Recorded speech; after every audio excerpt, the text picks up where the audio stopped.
Welcome back to another episode of the 3rd and 20 Dynasty Podcast. I'm JT, joined by the usual crew, Jake, Frank, Lounis, and exciting week. It was the start of free agency, or at least the free agency tampering period, whatever you want to call it, whatever the NFL calls it. And I mean, obviously, we're just going to focus on it from a dynasty perspective, so we're only concerned about the quarterbacks, running backs, wide receivers, tight ends. And there's a lot going on. So I think the biggest news that we'll kick off with, and then we'll kind of try and focus on position-based, but the Jags were clearly the biggest spender so far this offseason, dropping Christian Kirk for a 4-year, $84 million extension. Now, there is like some, as Frank likes to say, fugazi part about this cap where at the later end of his contract, they might be able to get out for less or whatever. But they can get after 2 years. Yeah. Regardless, he's still getting a ton of guaranteed money. And it doesn't stop there. Zay Jones also got a 3-year, I think, $27 million contract, but who knows? Christian Kirk also was the third highest annual paid wide receiver currently, although that may be subject to change.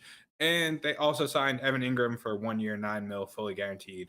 And Laviska Shenault is on the trade block. So the Jags guys, they're saying, let's just drop all this I have no money. idea what the fuck they're doing. They just keep on giving like all this money to slot guys. Well, all right. So I think the idea is, and I think, the Dolphins and the Jets are going to try similar things where it's like, hey, let's do whatever we can to build our offense and give our young quarterbacks like no excuse to stink.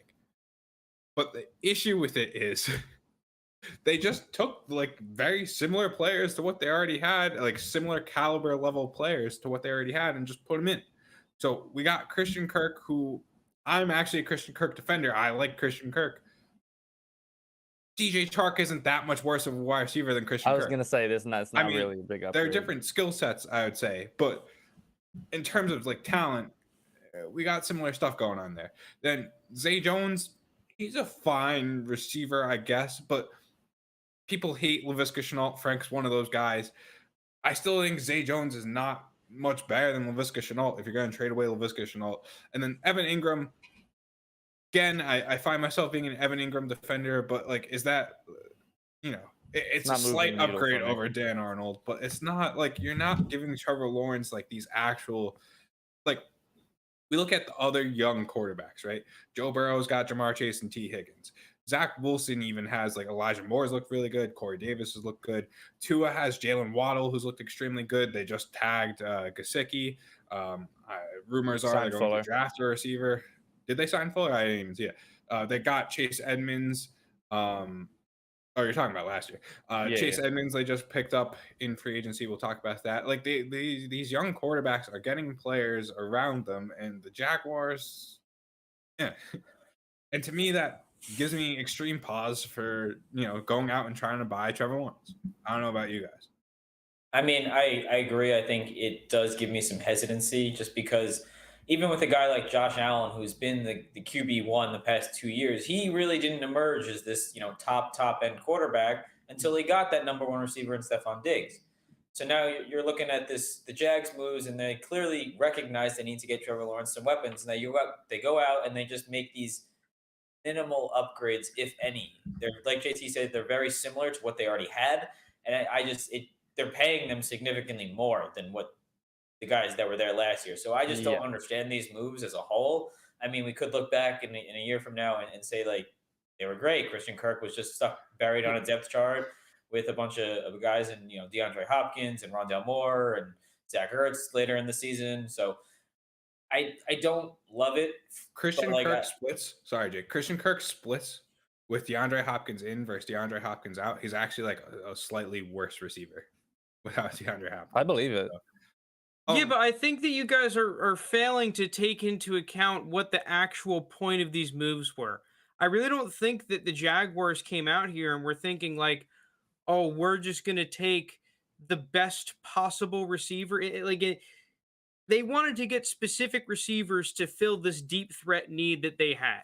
They wanted to get fast guys, and they wanted to spend the money so that they had the pick of the litter at which guys that they wanted. Because I agree, I don't love the financials on these moves, but the fact of the matter is that I don't think it's what they had already. first off, like the receivers are Laquan Treadwell, Jamal Agnew, Marvin Jones, like a bunch of dog shit for a majority of the season. At the back end, freaking DJ Chark wasn't playing for most of the year. He played 4 Laviska games, Shenault yeah. just played like ass. I mean, you just didn't even want to throw him the ball. Not So utilized I correctly. think that they did get much better weapons and they filled a specific need. Trevor Lawrence is one of the most beautiful deep balls I've seen. Let's get him some dudes that are deep threats and that really Christian Kirk and Zay Jones tremendously help their respective teams in that regard. And they can still draft a receiver if they want to add in that area, especially long term. I think if we want to play devil's advocate, I could see why you wouldn't want to bring in a receiver like Juju because his TikTok antics and whatnot. You probably for whatever, that too, and for whatever reason, you probably don't want to pair that kind of receiver with your young quarterback. I get that. Allen Robinson probably doesn't want to come back to Jaguars. He's already experienced it there. So I understand that aspect of it, but now you're paying these players all this extra money that you're literally resetting the market, which I get you have to pay them extra to come to Jacksonville because of what the team is currently. But it's moves like that is the reason why you have to pay them extra, because now you're going to be cash strapped for future years and the team's just going to be stuck in mud again. Like this team has to build through the draft. And I've said it when we did our draft live stream. There was no point in the Jaguars ever taking Travis Etienne in the first round. Like you never take the running back in the first round. That's what they did. And now they're stuck with him who, I mean, sure, he could be good. His foot injury and all this other stuff has me worried about him and his prospect talent. It's just, he's probably going to be their best weapon. If he's healthy, I just don't know. Like maybe I think you're pulling the plug too early on Laviska Shenault too. I just think he wasn't used properly last year. He still was solid. Like I get he dropped some passes, but the man after the catch was like an elite tier player. He was an elite tier player in terms of yards after catch. I think he was only behind like Debo and maybe one or Cooper Kupp. Maybe like there's only so many people that were players that were better than Laviska Shenault after the catch. So. I don't know. I just think they're going in such a they're basically sticking themselves in purgatory. Like they've stuck. I guess just to tie a knot on this one, it's just like from a dynasty perspective, do you guys think any of these guys actually increase their value? Would you go out and buy Christian Kirk now? Would you try to sell Christian Kirk on the hype from this, being the third highest paid receiver in all of football kind of deal? Like what's the play on this dynasty wise? Yeah, I think Kirk's value increases, but am I going out and buying him? Probably not, because there's going to be that price increase also. Like I feel like everyone's kind of incorporating that. Selling, I think, is interesting. I'd be interested to see what they could sell for, because I still think at one point over the next either this draft or next draft, they're going to draft a number one receiver eventually, like for the outside, like a typical outside XY receiver. I mean, do you think they go out and draft I don't think they really have the pick for it, but a guy like Drake London, like a guy like that, a true big deep threat touchdown machine kind of guy. I think they definitely will, if not this draft, the next draft at some point in one of the first two rounds. So in terms of that though, and really back to Dynasty, I think Christian Kirk from Deep Trade Cut hasn't fully adjusted to it so far. So I mean, who knows where he'll end up? He's had a slight, actually a pretty solid increase in terms of value. He's gone from wide receiver 50 to wide receiver 42, which doesn't mean a whole lot. Like maybe he's gone from like a late second to mid second in terms of value. I think the real winner though of those Jag signings and the signings so far is Rondale Moore in terms of Christian Kirk's now off his team and he should get more opportunity. I was debating whether to bring him up now or when we brought up Edmonds in a little bit, because with Edmonds and Christian Kirk gone, a lot of those targets, especially on shorter routes, I think are all going to Rondale Moore now. All right. Well, I don't want to step off the Jags though, because I think it's funny. The problem with both of these receivers is the same thing, but for different reasons. Christian Kirk, the problem in Arizona was always consistency. He was a true boomer bust deep threat type of receiver. So is he going to now get just more targets, I guess? Just a more consistent role? I don't know. I actually kind of like Christian Kirk now that he's in a new spot and in a different system, especially just because Trevor Lawrence, dude, that guy's deep ball is really, really good. It's one of the main reason for me that really separated him as a prospect is like this dude can just chuck the pill. But I guess like what is his price on Keep Trade Cut? Did you say? Is he worth a first round pick? Mid second, I don't hate. If you want to go like if you 3. Yeah, that's fine. I think he's a second, fine value. So I don't think it's bait. Zay Jones, on the other hand, I loved as a free player. I actually picked him up in 80%, 83.3% of my leagues. For a total of 2 fab across all of those leagues. But the problem there is that I was hoping he was going to re-sign in Vegas because he did have consistency. He was the type of dude that was getting 6, 7 targets a game. I mean, he had a big streak of like 9 games, including the playoffs, where he caught at least 5 passes. That was great consistency that you loved out of a potential flex play. Does he get that there in what could easily be a really crowded offense? I think that's the big takeaway from all of this. It's become a very crowded wide receiver room very quickly. I'm interested to see who really steps up and becomes that go-to guy for Trevor Lawrence. Is that going to be Marvin Jones because he has come, that season under his belt with Trevor Lawrence? Is that going to be the guy they've spent big on in Christian Kirk? I just don't know how this receiver room is going to play out. I think the big question mark there is how it's going to play out. Not necessarily like I think the consistency comes from is this passing offense going to be good? That's where all the money is to me, is that if I get an average to above average passing offense out of the Jaguars, I think there's a ton of value in this offense.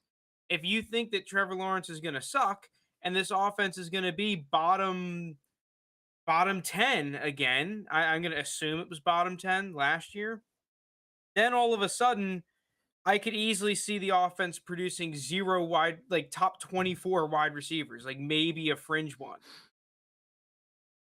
So I think even if they have an average offense, I can see in terms of like a top 24 receiver, I think the best bet is probably Kirk, but I can just see them kind of like taking each other out, where it's like a bunch of guys end up like Kirk ends up with 800 yards, Marvin Jones ends up with like 750, Shenault ends up with another like 650. So I have no idea what's going to happen with them or how the depth chart is going to play out. And then obviously there's still Engram, whatever ETN does in the passing game.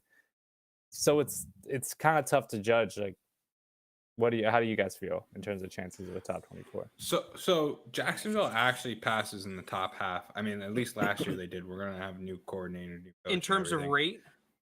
Like they passed 35.5 times a game. Not rate, but that also keep into account how many times they're just like playing from behind in the fourth quarter. That was a lot of garbage time. Fun fact: this team is still going to be playing from behind. That's true. That's true.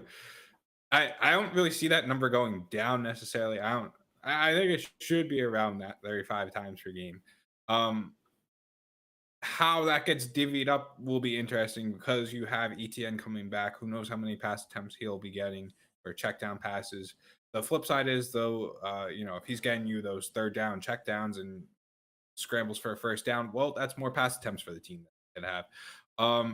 As far as the splits go, I think Christian Kirk should be the target hog for this team. I mean, solely, I'm not one of those follow the money kind of people, but just from a skill level, I think Christian Kirk is probably the best wide receiver on this team.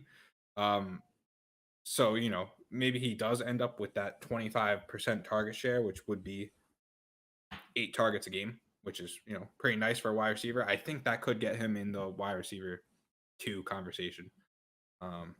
He'd be my only bet, though, for someone out of this team being a wide receiver 2, just based on the way they're treating Laviska Shenault right now. I mean, dude, I hate to use the cop-out answer because Doug Peterson's now the coach, but it really does seem like it's going to project like one of those Eagles offenses where there just isn't that wide receiver 1 from the group. I mean, the thing is they usually have the tight end. Like, I'm not sure I can get in that getting Evan that Engram. either. No. Going to be an interesting. Lounis signed I actually do like the running backs in Jacksonville a little bit though. Well, I think when are ETN's we? a decent buy, but Are we seeing James Robinson? Probably not the first, at least month of the season. I don't know how. He's going to be out a little bit. All right. Oh, but someone in okay, chat. you wanted to. Oh yeah, we could talk on this message because this is interesting. So Ronnie Rhodes, 10 team Superflex tight end premium startup, 10 team, interesting.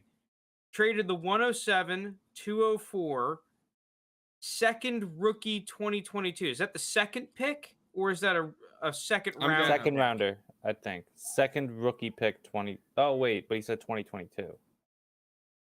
I'm gonna guess he I meant don't- 2023 and then put Probably. a second rounder in 2023. For 104, 304, 707, and a 2023 first. Well, off the bat, I'm going to think that you won that. Yeah, Yeah, because you're you getting moved a up first. in, you moved up in the startup and got a first next year. That's a W. Oh, okay. Wait, hold on. I got it. All right. So in the startup, he traded 107, 204, and a second. It Second depends on round what rookie that is, pick. because if it's They the must do second the rookie draft overall separate. pick, then it's Yeah. a different story. Well, I don't even know if it's a different story. You might have They still must won that. do. They must do the It has rookie draft the rookie draft is separate. separate. Yeah. I think. Nah, that's a big if. Because if it is, because I know there are some leagues do it differently. I'm against separating. If you're going to do a rookie draft and a startup draft, Second I'm against round rookie. separating those two. In 2022. Oh, it's yeah, like then you definitely won it. Yeah, big I kind W. of on a side note, I'm kind of against that way of setting it up because I think it gives advantage to whoever inherently gets the 101 in the rookie Yeah, draft. but they might draft the picks. If as they well. do that, I was gonna say the only way I do that is if you drafted the picks, which could be okay. But yeah, otherwise, yeah, I think that's a Yeah, you definitely nice won one. that trade. You traded up Okay. and you got the better package. Easy money. So. Are we gonna move on? Yeah. Yeah, well, you did bring up Rondale Moore. Do we want to touch on Rondale Moore at all? Because I agree that Rondale Moore is a very intriguing winner because you saw Cliff opportunity. Kingsbury a couple weeks ago say, okay, he's going to get more. And now, like, I mean, it feels like they're fucking sticking to their guns that he's going to get more. Yeah. So, I mean, we don't know what the deal is going to be with like Juju or Allen Robinson or anything, but I don't see them signing in Arizona. And then if we're talking in the draft, not many players have the same skill set that Rondale Moore does. And if we're talking like these top players like Treylon Burks, I think could do similar things that I think they would want Rondale Moore to do. I just don't see the Cardinals picking. I mean, maybe Using first Treylon on Burks him. falls that far. Yeah, I mean, maybe Treylon Burks falls that far. So maybe, but I just think it's going to be Rondale Moore. Rondale Moore, DeAndre Hopkins. That's the team. He's gonna get a ton of touches, especially if you don't think Hopkins plays all 17 games. I'd be interesting to see though if they signed a receiver at the later stage of free agency, because I feel like Steve Keim, their general manager, has been kind of known to do that, right? He's the type of dude that's willing to make a trade for a cheap veteran or kind of wait around for the good deal on a veteran. I mean, look, that happened with James Conner, and you saw how that played out for him, right? James Conner was sitting there for a while. We didn't know what the hell they were going to do. They sign him late, and he ends up panning out. Like, I think they could easily do that at receiver. I'd expect them to, and when it does happen, I'm not. It doesn't really affect how I feel about Rondale Moore. I think they would kind of fill into that number 3 or like AJ Green role. I think Rondale Moore is in for like a big season this year, assuming he stays healthy. So, who would that be? Like, Will Fuller? Is that someone that I'm trying to like look at? Yeah, that would be an interesting signing in Arizona. Actually, give them a real deep threat like that. That would be to replace Kirk. AJ Green's gone, so like I feel like the Cardinals, they almost have two types. They either want that vertical threat speed guy, or they want that big size, like, okay, kind of all around receiver. So I'm trying to think of who that would be. So like, okay, Marquez Will Fuller for Valdez that Scantling. deep threat. Yeah, but I don't think they want to pay up for it, especially if they have to pay Kyler the contract. Yes, actually, you have to pay for him. I don't know. Interesting thoughts. Through. I mean, they have that one dude, Wesley or something, who was playing well down the stretch last year. Maybe he could just get an increased role. Yeah. So maybe he's someone to keep out for if he's on your waivers. If you could pick him up for nothing, for just a roster spot. Yeah, and they did just invest in they gave Ertz the extension, right? So they may consider that some of the money allocated to that. So yeah, but that's a team that they like having 3-4 receivers on the field consistently. So whoever they bring in is gonna see the field. Like there's a chance as like a fourth guy. Yeah, so I think that's we got a lot more to get through. This is gonna be a nightmare. Well, all right. So one of these I think we'll spend more time on the others. Quarterbacks.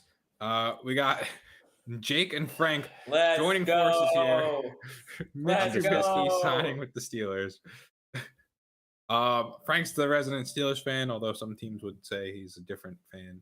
He got accused of being an Eagles fan, I think, once. Yeah, I did get accused of being an Eagles fan. Not like there's Steelers stuff behind you. And probably a Vikings fan as well at some point. Yeah. Your thoughts, Frank? I think you gotta assume they're either drafting or just punting it down the road. I think, realistically, the happiest thing I got out of this deal was the fact that the contract wasn't like crazy. It was like a 2-year, 27 mil deal. Well, like incentive based, so it really depends. I actually kind of I started off, I hated Mitchell Trubisky out of the draft and early on. And then by the time it was the end and he was a meme, I was the Mitchell Trubisky apologist. So I think the community is probably a little bit higher on the move than I am. Like JT said, I do expect this team to still go out and look for other quarterbacks. It just feels like they're like, all right, Mason Rudolph kind of sucks. We'll bring in Mitchell Trubisky, who kind of. We've seen him be all right, but he kind of sucks. And you know what? We'll probably draft someone who's like, okay, they probably kind of suck too, and just see if one of them works out. If one of them hits. I mean, the thing I'll say about Trubisky, I think he can give you like a Teddy Bridgewater type level QB play. You don't think he can?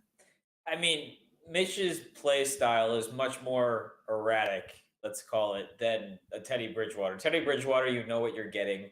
He's not going to make mistakes. He's going to sit in the pocket. He's going to make the right throw, the right read. That's what Teddy Bridgewater does. He doesn't blow anyone away with arm strength. He doesn't blow anyone away with, his mobility at this point in his career. So, like, Teddy Bridgewater, you know what you're getting. Mitch, on the other hand, is a much more of a wild card. And we've seen it be really good at sometimes, and we've also seen it be really, really bad at sometimes.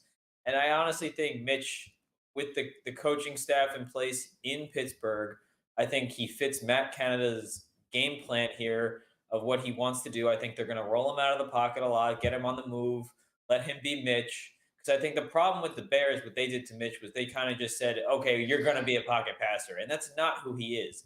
He has to let him get outside, make some plays with his legs, similar to Daniel Jones. He's more mobile than people think. I agree. And I think Matt Canada is actually, this might fit better than, a 40-year-old Ben Roethlisberger from last season who couldn't do anything. That was the point I was going to make with Trubisky, as much as everyone shits on him, including me.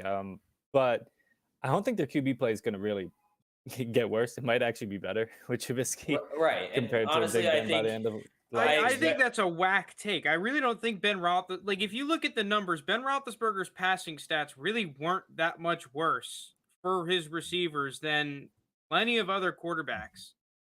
Like, you guys are right there. I wasn't saying Ben had a bad season. I'm saying Trubisky fits what Canada wants to do more than what Ben did. And but I think that's a different discussion. Like, because I've seen the narrative on Reddit and Twitter, like, oh, Mitchell Trubisky, this is a W for my Deontay Johnson stocks. It's like, is it really a W for your Deontay Johnson stocks? Like, no.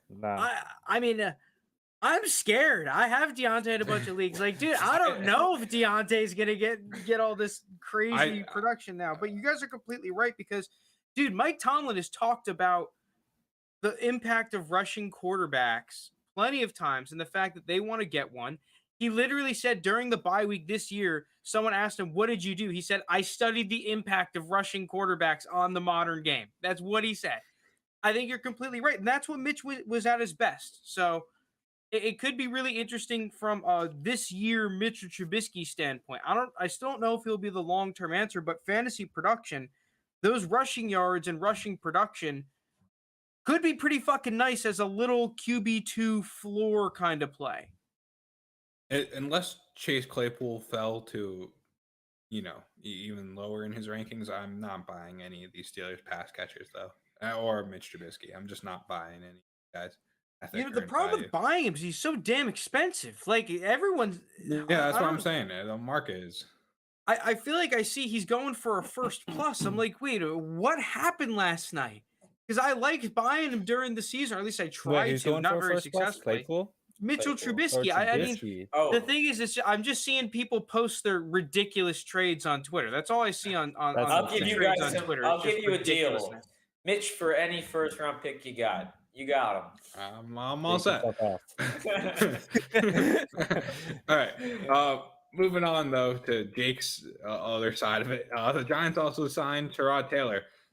I don't think there needs to be much solid backup quarterback. I think it's fine. I mean, I don't think fantasy-wise this has any impact. It means Daniel Jones is going to be the starting quarterback again. Yeah, I think we just saw last season that the Giants were absolutely horrendous when they had to start the likes of Jake Fromm and Mike Glennon, and Tyrod's more respectable as a backup. I mean, Tyrod was pretty good last year when he started for the Texans. Like, I'm not a Tyrod fan, but he looked great.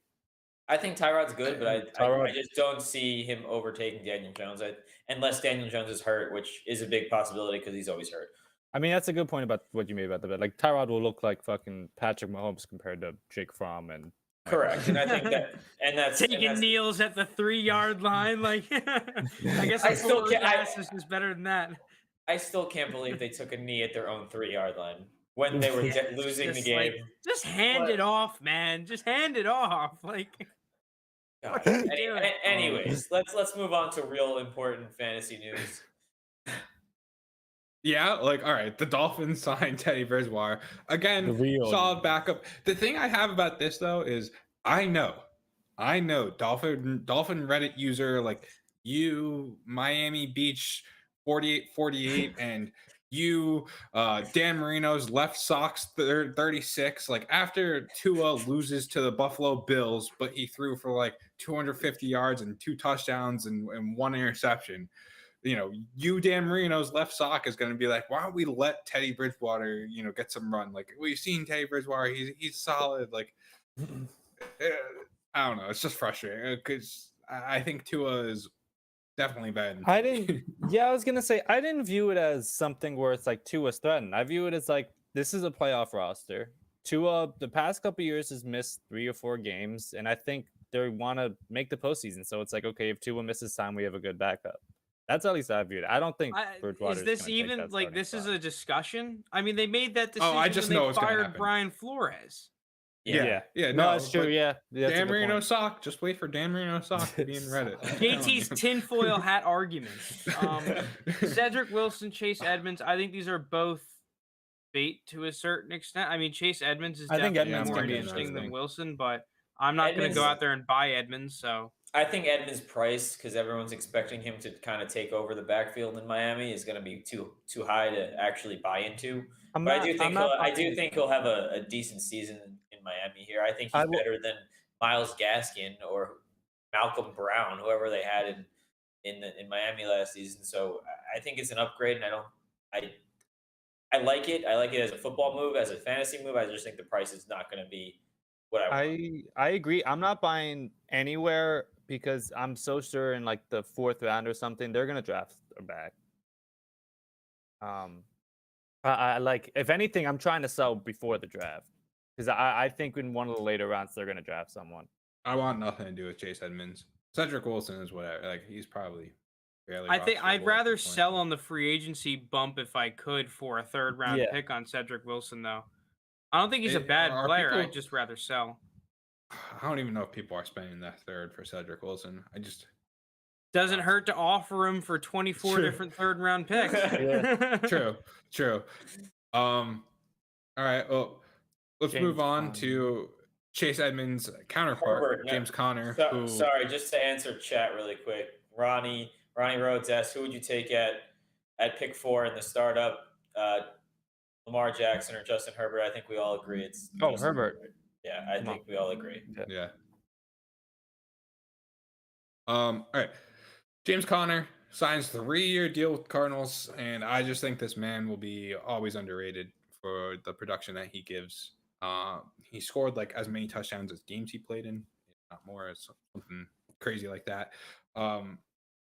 Obviously, Kyler's rushing upside does take away a little bit of that, where sometimes the goal line doesn't go James Conner's way, but James Conner, he's that classic guy. He'll get you 50 yards and a touchdown, and he'll be a great flex play, like in and week out. And I don't know, not much more to add. Are you selling him off the hype? Depends what the hype is. I'm not giving him up for anything less than like an early second, like very early second.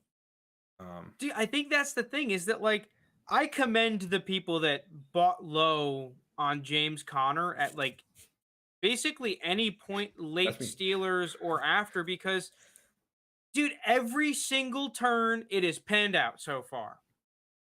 You could have bought him freaking 3 weeks ago, halfway through the season, the beginning of the season, late Steelers. Every single time it was a good move to buy in retrospect. Like, so I mean, I really don't think if you have James Conner, it's like, okay, well, I'm gonna sell now. I mean, I think I have James Conner in one league. I've hard held actually, which is hilarious.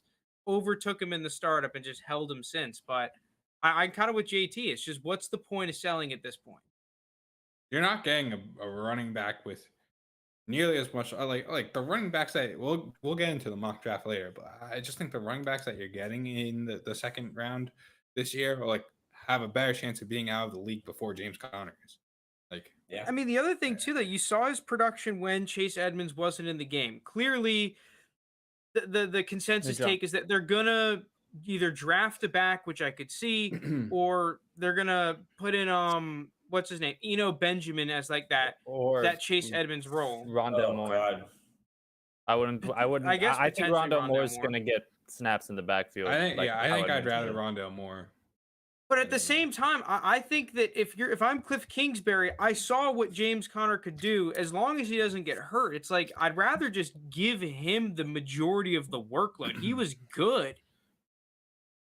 Yeah. Like, what's the point of time sharing? So I mean, I get why you might. Yeah, I get why you might. I mean, I think a guy like Conner, who's had the injury history, he's getting up there in age. I don't think it's necessary to run him 30 times a game. Obviously, they're not going to do that. I don't even think it's necessary to run him 20 times a game. I just don't think, especially early in the year, you're going to want to preserve him for the long haul.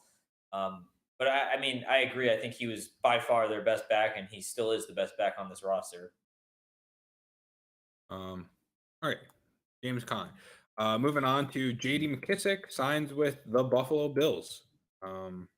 This has got to be the wackiest signing, right? Okay, like, so this is interesting. It's another. Would you guys rather have Singletary or McKissic right now? Singletary, but like Singletary, but not by a lot. I think I might pick McKissic now. I think he offers a better receiving upside. Dude, the thing is, like, I just don't understand because I feel like they both fill a similar void. I guess the difference between the two is that J.D. McKissic is just the better receiver and Devin Singletary is just the better runner. A little bit better rusher. You can trust Devin Singletary more. Yes. I don't know. It's like he was a healthy scratch multiple weeks. I'm kind of done with him. The problem is that if Devin Singletary becomes starts ceding a lot of passing down snaps, why the hell do I want to play him? Like, what's the point? I think I think this will be like there's been a few times the Buffalo Bills have just had an irrelevant backfield where it's just split 3 ways, and I just think that's going to be one this year again. I like McKissic for this year. This is an extremely pass-heavy offense, and I think he's easily, I won't say like easily far ahead of Singletary in receiving game, but he's the best receiving back on that team.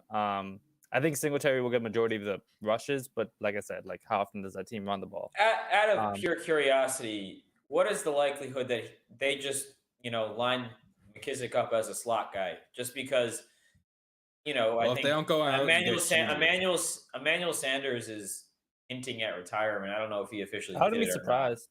And is Beasley still under contract? I don't know what the Beasley situation is there. So like if so, I mean I could see them just lining up McKissick straight in the slot like a lot of the game.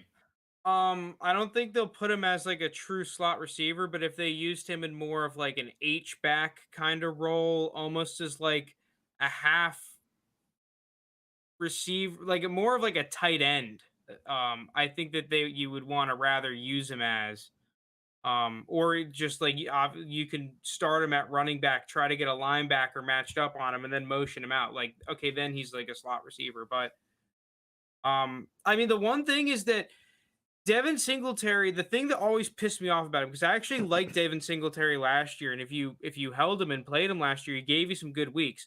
The big problem is that he never got the consistent pass work, but he had games where he got some. Okay, this game he gets 5 receptions. This game he gets 6.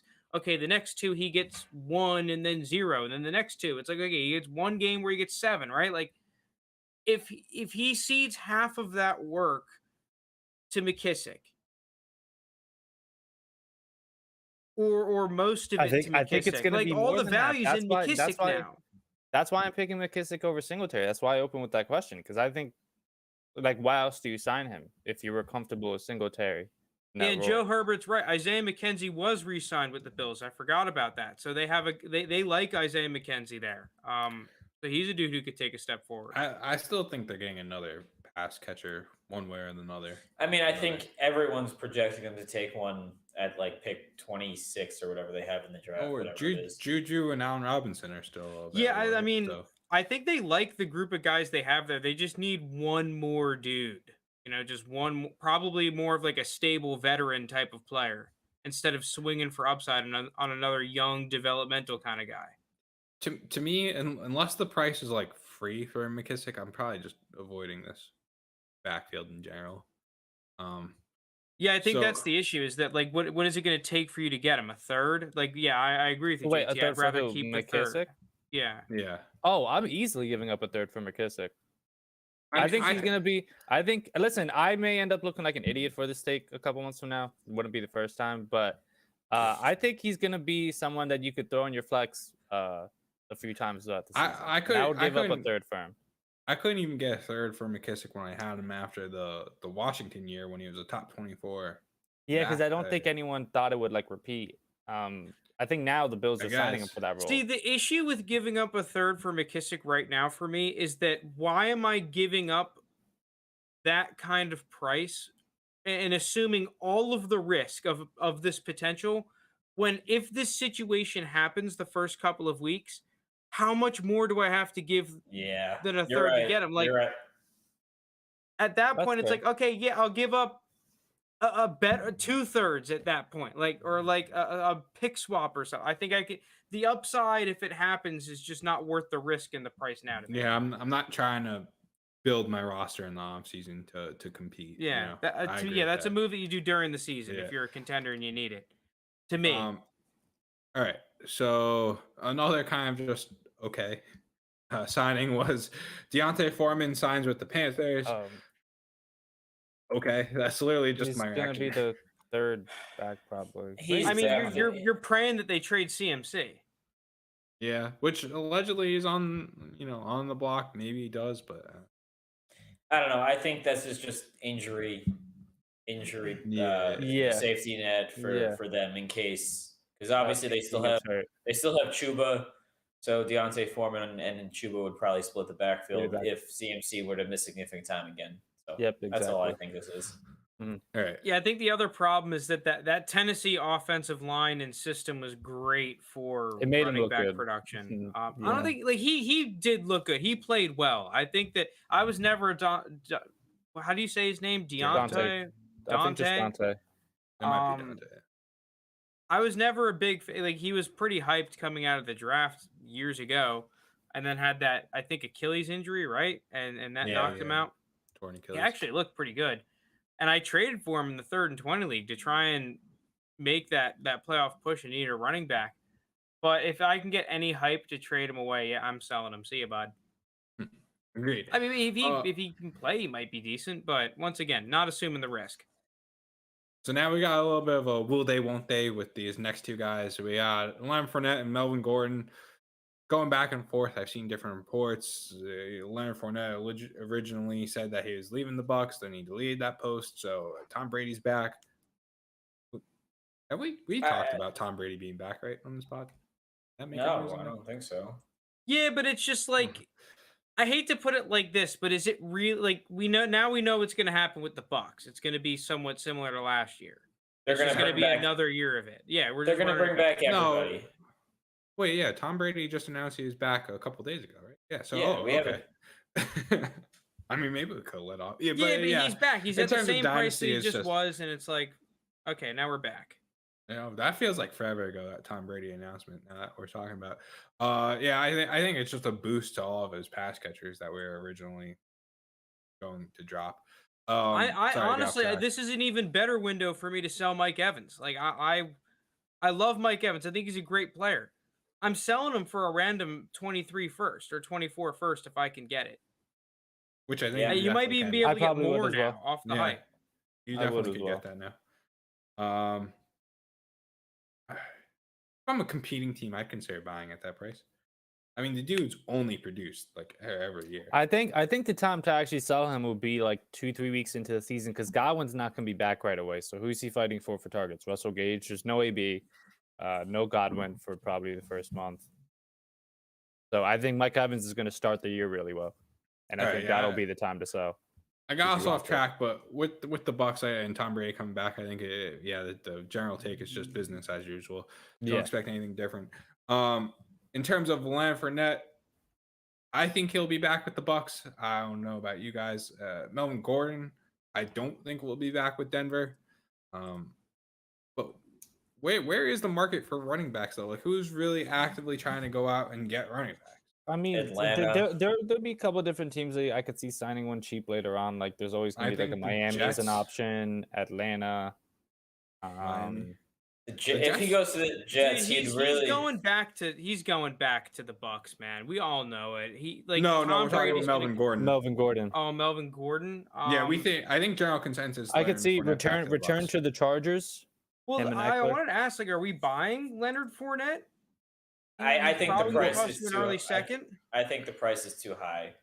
But if it's an early second, similar to James Conner, I just think these are two guys that are just going to like their production is going to outweigh their costs, and both of them. Early second, I'd consider it if I'm a contender for Fournette. If he's going back to the even Bucs. Better, like, what if you could swap Christian Kirk into Fournette as a contender if you have him, or that I would like. I'm just listening to guys around him on Keep Trade Cut. Apparently, Dalton Schultz, Juju. Like, I like swapping these guys into Leonard Fournette if I need a running back. If I have 205, I'd give it up for them. If I had 201, that's where I hit the pause button. And I'm like, maybe I'd rather just draft a player. But like 205 and beyond, certainly, like, see ya. Give me a Leonard Fournette. All right. Melvin Gordon, though. The Jets were rumored to want like James Conner. They were seen to be in on James Conner. I think they just want to get another, weapon for Zach Wilson in this offense. There is no excuses. I wouldn't be surprised if that's a team. But yeah, it just seems like the market for running backs, like no one's going out of their way to go and sign running backs. So I don't know. I don't think. I mean. It's interesting, though, because I actually do think that Melvin Gordon is in that tier where he is one of those running backs that if I'm a team, I want to go after, and that he is an upgrade over a lot of starting running backs in the league right now. I think the problem with him is that I don't trust to give him more than like a 2-year deal. So maybe he's trying to shop around to get a longer term deal, and then you're fighting for teams with guaranteed money. So it's like, okay, do I have a rookie quarterback? Right. I think it's more about the financials than it is about teams wanting or not wanting Melvin Gordon. It's almost just like, bro, how much? I would assume Melvin Gordon would also want to go to a competing team. So, and that kind of limits your market. I'm telling you, Chargers return. Too. And the next, I don't know. Yeah, he purposely went to. He said he went to the Broncos because the Broncos played the Chargers twice a year. he held out. There was all that ugly stuff that went on between the two. I don't see him go back to the Chargers. What about the Chiefs potentially? I mean, he'd have to really take a pay cut to go there. I mean, it fits. I We've just seen don't Berrios know. do it before. Yeah. I don't know. All right. Well, we could We'll probably see talk with about him. this next week when Yeah. he's actually on a team. Yeah. All right. Finally, the receivers. We'll go through these real quick. DJ Chark, 1-year deal. We kind of talked about him earlier with the Lions coming back from his ankle injury. Good for Jared Goff, I guess. He's just DJ Chark's a weird receiver to me.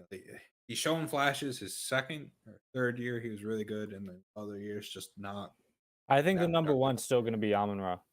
Well, that was the big discussion on Twitter today. Was does this help or hurt Amon-Ra? I guess. I just think the price that Amon-Ra was at. I'm not saying to buy Amon-Ra because his price went really high at one point. I don't know where it is now, but if you're just asking me between Chark and Amon-Ra St. Brown, who has the better fantasy season, I'd bet on Amon-Ra St. Brown. Not that I think Chark's going to be bad. I just think Brown's season's going to be better. Well, my question to you guys is, would you rather have the likes of an Amon-Ra or Jameson Williams? Jameson Williams. Jameson Williams, but I'm really high on Jameson Williams. Right, I think the problem with Amon-Ra and this whether DJ Chark's or Kenny Galladay's or Julio Jones's or Shitstales McGee's around him does not change my opinion on him. To me, his ceiling is just capped at around what he just did. So, agreed. Okay, and he could be a good player. Yeah, that's the problem. Is that his price right now? I like him if you value him as like a flex play that has years on him, and you can just chill him out there. Wide receiver 3, flex play. I think that if you're hoping that, Amon-Ra, he's a young player, he's going to build on this, and all of a sudden, 2 years from now, he's going 1,600 yards. Like, here we go, Lions. I really don't think that's happening. I think he's going to be hovering around that 1,000 yards, 1,100 yards, only a handful of touchdowns. Can be a wide receiver 2 for you. And if you want to spend first round pick plus going for that, go ahead. But to me, I'd rather swing more for the fence. Agreed. I think we couldn't all just say he's an okay player, but at the price he's at, he should be way better than what he likely will be. So at that point, just sell. See, it's not even necessarily the price that it takes to acquire him. I think it's the fact that if I had him, I would leverage him into a better player. Yes. Mid-first. Yeah, I'm taking the mid-first. That's. I mean, out of curiosity, I like Amon-Ra, but mid-first is too high. Out of curiosity, I don't know if anyone has keep trade cut up, but what's the difference between? But like Frank said, leverage him into a better player. You throw Amon-Ra in an early second, what does that get you? In this year's draft class? Well, no, yeah, you'd have to show up like a first. Yeah, but the other move you have with this year's draft class, I'd take him above some of those very late first guys, maybe an Olave or. Well, all right. I mean, I don't know. I doubt this can actually happen. Fully doubt it. But I mean, the recent events, maybe it could. Amon-Ra in 203 apparently gets you. It's spot on with DK Metcalf. Actually, I think you could give up more. You could do. You have to give up a little more, I think, usually, but I think that's definitely something that could be done. If I get DK Metcalf for Amon-Ra in 203, smash, dude, because there are definitely people that want to sell DK off the Seahawks quarterback situation. Yeah, easy DK, easy. Well, see, the other now, I'm just not sure Amon-Ra is valued enough. This is definitely case by case basis, but the other ideal scenario you can do with a young, flashy receiver, now you need a little bit more flash, is move him into a stable, somewhat the same production receiver, and then net the difference in the value between them in draft capital. That's definitely one of my favorite moves to try and do, especially as a contender, because you can just kind of stack picks that way. I'm just not sure he's valued enough yet that you're able to do that and get a receiver that's good enough. But I mean, maybe you could do it like Adam Thielen and something on. Ideally, I'd want a first. That's the only problem. And Adam Thielen and a first for Amon-Ra. Once again, like, to me, that's very probably not person by happening. Too much. person. You're probably not getting that. At least I doubt you would. All right, but we can move on from Amon-Ra. Yeah, and just it keep is a going along. little short on value there. Okay. What if let's- you gave a third back? I don't know. Let's keep trade cut. I just don't see if you've held Adam Thielen for this long. Why are you giving out Adam Thielen plus Yeah, draft I capital mean, for Amon-Ra? I mean, I You'd have think to be there's an a good Amon-Ra truther. It has to be an Amon-Ra truther. On top of that, I think Thielen probably has a good chance to be a higher fantasy wide receiver next season than Amon-Ra. I think there's a very good chance of that. So, Oh, I think you could do it with like Jarvis Landry. You could get Jarvis Landry in the first. Jarvis Landry in the first for Amon-Ra. and, You definitely could. third. I like that. Is that That you outside could of like do. possibilities? No, I mean, but I'm not saying it's guaranteed, but I would try it. if I could get that to happen, I totally would. Like, But I I'd think go you're to never some getting first. Amon-Ra's production out of Landry. I don't think Amon-Ra it at got the end much of last worse. season was really good. Like if he Yeah, could but do that was what he without did T.J. weeks- Hawkinson and DeAndre Swift. We can talk know, about that's a Landry good now if you guys target want. percentage. Browns Yeah, let's released him. transition to Like, where is Landry. he going? He's going he's to a got contender. He's going to a teams that contender. were There's no interested doubt. in him. It was Green Bay, Kansas City, and Buffalo, And New Orleans, I heard. and New Orleans. Well, That's just, if you have, because he's from New Orleans. but yeah, if you have Landry, you're rooting for any of the three teams besides New Orleans, unless maybe if they get Watson, but we'll get into that in a sec. But I wouldn't mind Jarvis with like Jameis if they run it back with Jameis again. J-Mo. eh, I'm praying I don't for think that'd be Kansas bad City for- just so I like. So I- you could sell him everywhere? Yeah. Well, like I just want to see what the price increase becomes because to me that's a situation where, well, it's gonna be dude, real. I can see the Reddit posts, I can see the tweets Yeah. already. Look at Mecole No, that's Hardman and that's look gonna at be a huge Demarcus jump. Robinson. Jarvis Landry should not be worth this much. Or look, like he's on this great team. You gotta pay for him. Like Jarvis Landry just isn't Mecole Hardman or Demarcus Robinson.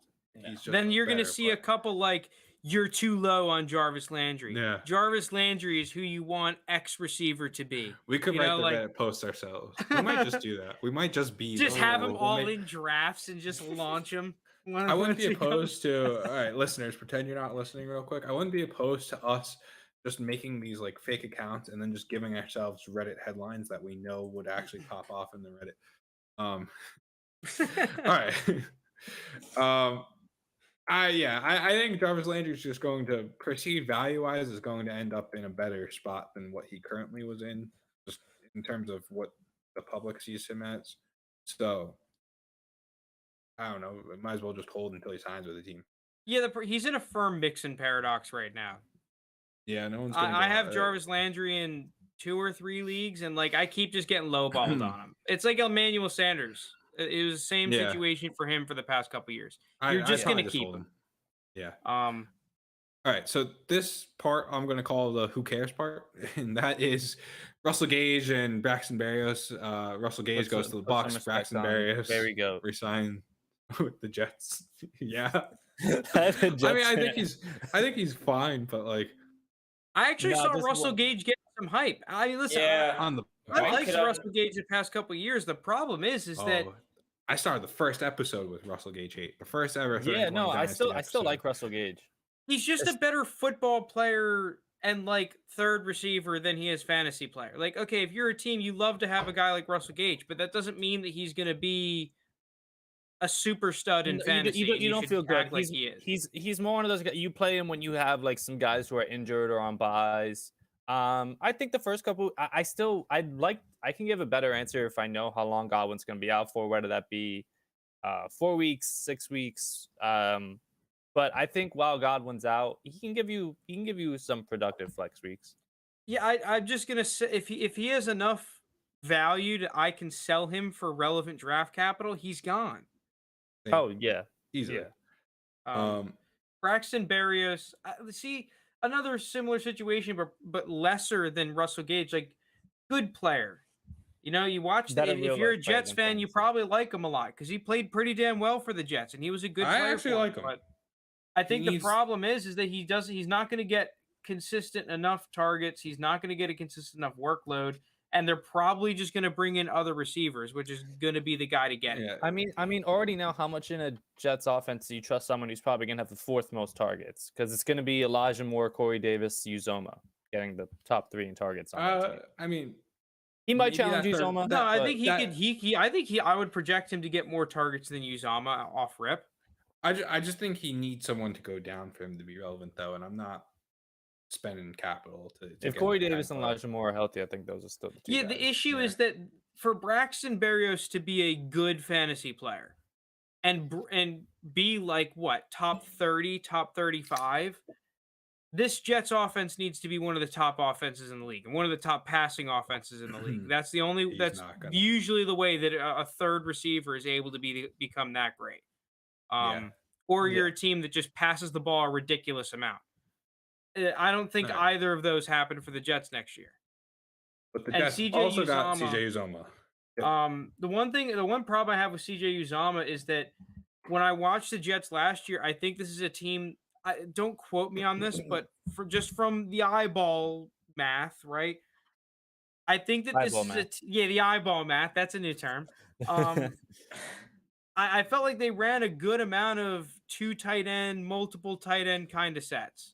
So I think that there's going to be a good mixture of him and Tyler Kroft if he's still on the roster. Tyler Kroft was all right for him last year. I don't believe Tyler Kroft is, but I could be wrong. Is Griffin and then the next guy? Well, they had that dude. Who's that kid out of Ole Miss? JT, what's his name? Yeboah, Kenny Yeboah. Yeah, they have Kenny Yeboah who got some playing time at the end of last year too. I like Kenny Yeboah. I'm just not going to trust CJ Uzomah at all. And once again, if there's enough hype where I can sell him for any relevant draft capital, see ya. Yeah. No, I'm with you on that. All right. Finally, here's the big one. The free agency. Well, we're going into the news segments now. Yeah. So Deshaun Watson came out that he is not facing a indictment or he's not facing criminal charges. He had an indictment. He's not getting criminal charges, which means maybe he gets a minor suspension from the NFL. I wouldn't expect anything more than like 2 or 4 games actually done. But it looks like Deshaun Watson is free to play. Now, what that means is he just sat out a whole year on the Texans. He has to end up somewhere else. The team's got to go and trade for him. Yep. The Colts, the Texans have already said they're not going to trade to the Colts. They're not trading within their division. That cancels out one team. It's looking like we have the Falcons are an alleged dark horse right now. The Saints, the top Seattle, 3 are the Saints and the Panthers. I don't even think Seattle's in that top group anymore because they're not meeting with him. Oh, true. They did not meet with him. The teams meeting with him are the Saints. I heard the Browns are meeting with him as well. It's the Saints, the Browns, the Panthers, and the Falcons are going to try too soon. So a new report just came out from Diana ESPN. She's verified. So if anyone is meeting with Deshaun Watson, Houston has already approved their trade package. They're not letting him meet with a team that they don't like the return they're getting. Whoa, that's sick. So the Saints, Panthers, Browns, and possibly Falcons, it means the Texans are already good on the return that they'd get for Watson. And I guess now it's kind of giving Watson. that was the bigger... Robert Miller in chat. I'm so happy I made it for the Deshaun Watson segment. It does feel like we talk about him every week. I mean, we could divulge into the Baker Mayfield. Dude. The Baker Mayfield sponsored segment of the week too. Yeah, Baker's trash, and I hope he goes to Texas and wastes his career away. Personally, all right. So the obvious part here is he beat Davis Mills' backup. I might have to retire from the pod. Oh God! All right. If we didn't have to speed along, I'd spend like 30 minutes on this. Deshaun Watson, I think we all know he's going to be good. Like his value is definitely shot up on Keep Trade Cut. I have to imagine. I mean, if he's playing, he's going to be a top 5 quarterback. Yeah, exactly. Yeah. He's going to go right back to where he was. So I just morals and ethics aside, like I just want to see Deshaun on the Panthers. I think they've needed that kind of quarterback for so long. That's the team I want Deshaun Watson on. I'd like to see it. But I think you can make Sam Darnold the most expensive backup in the league for $18 million next season. Yeah. Yeah, that's fine with So, me. so here's the thing. I think just football-wise, I agree with you, JT, that I'm rooting for him to end up in Carolina. But just for the banter and jokes, I want him to end up in Cleveland. Just so I can come back on this pod and just talk for a good hour about Baker and what his organization. To be fair, there's about 20 teams that should be trying to trade for Deshaun Watson. Like, it's not just the Browns. I've never gone on here and said Baker's a top 5 quarterback. Like 20 teams should try and go out and get Deshaun Watson if they can. I would say though, if he does get traded to Cleveland, I don't think Baker would go back to Houston. I think it'd be a 3-team trade. I'm pretty sure they said Baker's going back to Houston. Baker would go back to Houston. Oh damn! Okay. I'm pretty sure I saw the price for the Browns was Baker Mayfield and 3 first-round picks. 3 first, like that. Yeah. Okay. Damn. But yeah, the report came out. That means they approved whatever the Browns' offer is. They approved of theirs. The Saints. If you're the Texans, why do you want any of the quarterbacks back though? Like, if you don't plan on having, I guess what I'm Baker, saying. Maybe you could go with long term. I'm curious because we obviously touched on it briefly before, and the Panthers just went out and signed Dante Foreman. I mean, is Christian McCaffrey going back to Houston? If I'm Houston, I don't want a veteran. Dude, I just think they're trying to stunk. I think they're just trying to get back the most they can to then trade that away. Does that ever if I'm Houston, I don't want McCaffrey back. Joe Herbert just said in the chat. Reports say the Texans don't want players, just picks. I feel like if they're getting any players, they're going. See what I want for just the chaos. I'm rooting for him to end up in Cleveland and 3-team trade Baker as a Giant. And then just fucking let's roll. I would please no. Anybody but that. That is my dream outcome. I would love if Jake had to, just have Tyrod start a couple games, Baker come back in. And that's how he had one of his best seasons. Oh yeah, that's true. All right, I guess last thing I want to say on Watson. What's the value looking like? Buy, sell, hold? Any opinions on trying to do any trade with Watson now is if you can get him at any sort of semi-discount still. I don't think you will be able to, but if you can, buy him. Would you take him over Trevor Lawrence? Yeah. Oh yeah. Easy. Justin. He's already back. He's quarterback 7 on keep trade cut. He's already. Would you take him over Dak?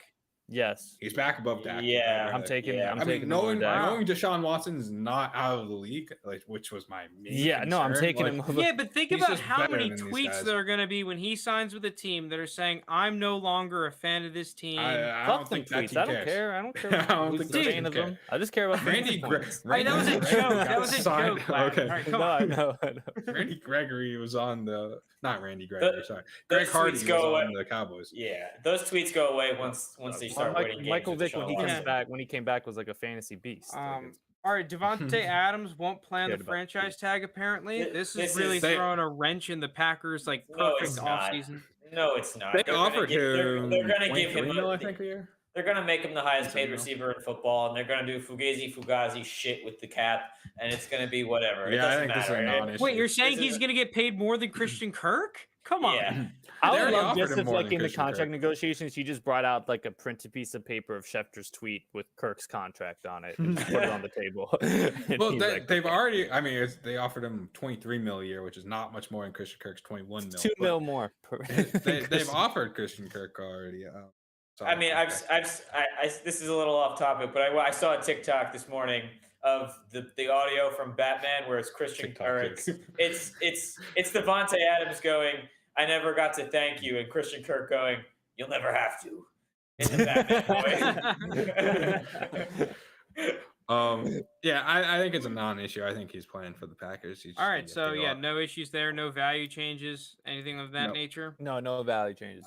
So the Cowboys did something. This is a value change. Unconventional. I don't know. This just doesn't compute to me. So you trade away Amari Cooper. You trade away Amari Cooper, the multi-time 1,000-yard Pro Bowl wide receiver, because he's making too much money. So you could sign your number 2 wide receiver, or really number 3 wide receiver, to a big contract, so you could keep your overpaid running back. This is just exactly what they did. Nonsense to me, and it's absolutely ridiculous that they can't do things. You two NFC East guys must love this. Oh, it's fantastic. I saw reports that Amari Cooper was kind of trashing Dak, and he was calling him the. I think that's. I don't know fake, if that and I was a love real that. report, but that was hilarious. That was hilarious. I had to bring it up. I'm pretty sure it was fake, but I had to bring it up. Dude, that's so funny. That is so funny. It's got effects, but that's a different topic. Yeah, but the thing is that I mean, after today, that Gallup contract looks great. Like, yeah, they did the. Gallup's. I think Gallup's better than Kirk. Absolutely. If that's what I was going to say, I'd rather give Gallup that money at that point. Yeah, exactly. Oh, JT, you'd rather Kirk than Gallup? I don't know if I'd rather Kirk than Gallup, but I don't think either is like, significantly better than the other. I think they're in the same I think realm. Gallup can be a very good number 2 receiver. I think he can be a solid. Dude, I like this a lot for Gallup's value. Oh no, actually. definitely Gallup's value shoots up because I feel like Gallup, his value in terms of what you had to trade for him hasn't really gone up a ton. Like, it's definitely gone up. Like, what? Well, you could get him for a mid-second. Now you have to truly offer that late first, very early second. But now I think it's worth it. I still. Am I crazy agree for with you. thinking that they still draft another wide receiver? Like, I still think a wide receiver. I think they will. No, I think Jerry Jones will. I think he's Arkansas Jerry Jones taking Arkansas receiver Traylon. Yeah, but the thing is that they have to replace 2 receivers because Cedric Wilson also left too. No, that's what I'm saying. I think they'll draft a receiver, but I don't think it's going to be someone in the first 2 rounds who's going to take Gallup or CD. Oh no, I think they're going to do exactly what they do with CeeDee Lamb. They're going to do the same thing. They're going to be sitting there and go, "Oh, this guy's the best player." Frank, let me tell you why you're wrong. Frank, let me tell you why. Let me tell you why you're wrong. This is not how the Cowboys operate. Yes, it is. They're irrational. They're an irrational team. No, they're just going to go out. out. If you look in the first round, they're probably the most rational of all the people who draft first round picks. But they go pure best player available. And if Traylon Burks is on the board at 20-something, he will be. If Traylon Burks is on the board at 20-something, he will be. That's what I'm saying. I'm saying they're going to do exactly what they did with CeeDee Lamb, where CeeDee Lamb was the best player on the board, despite not being their biggest need. They're going to do the same thing this draft, and despite having it makes no sense to go Michael Gallup now, and it really makes no sense football wise to go take a Drake London or a Traylon Burks or a Garrett Wilson, whoever's there at 27. But since he will be the best player available, they're gonna do it. And how does it not make football sense if he's the best player on the fucking board? Like, to me, their defense, because they just did it. They just did it with CeeDee Lamb and it didn't work.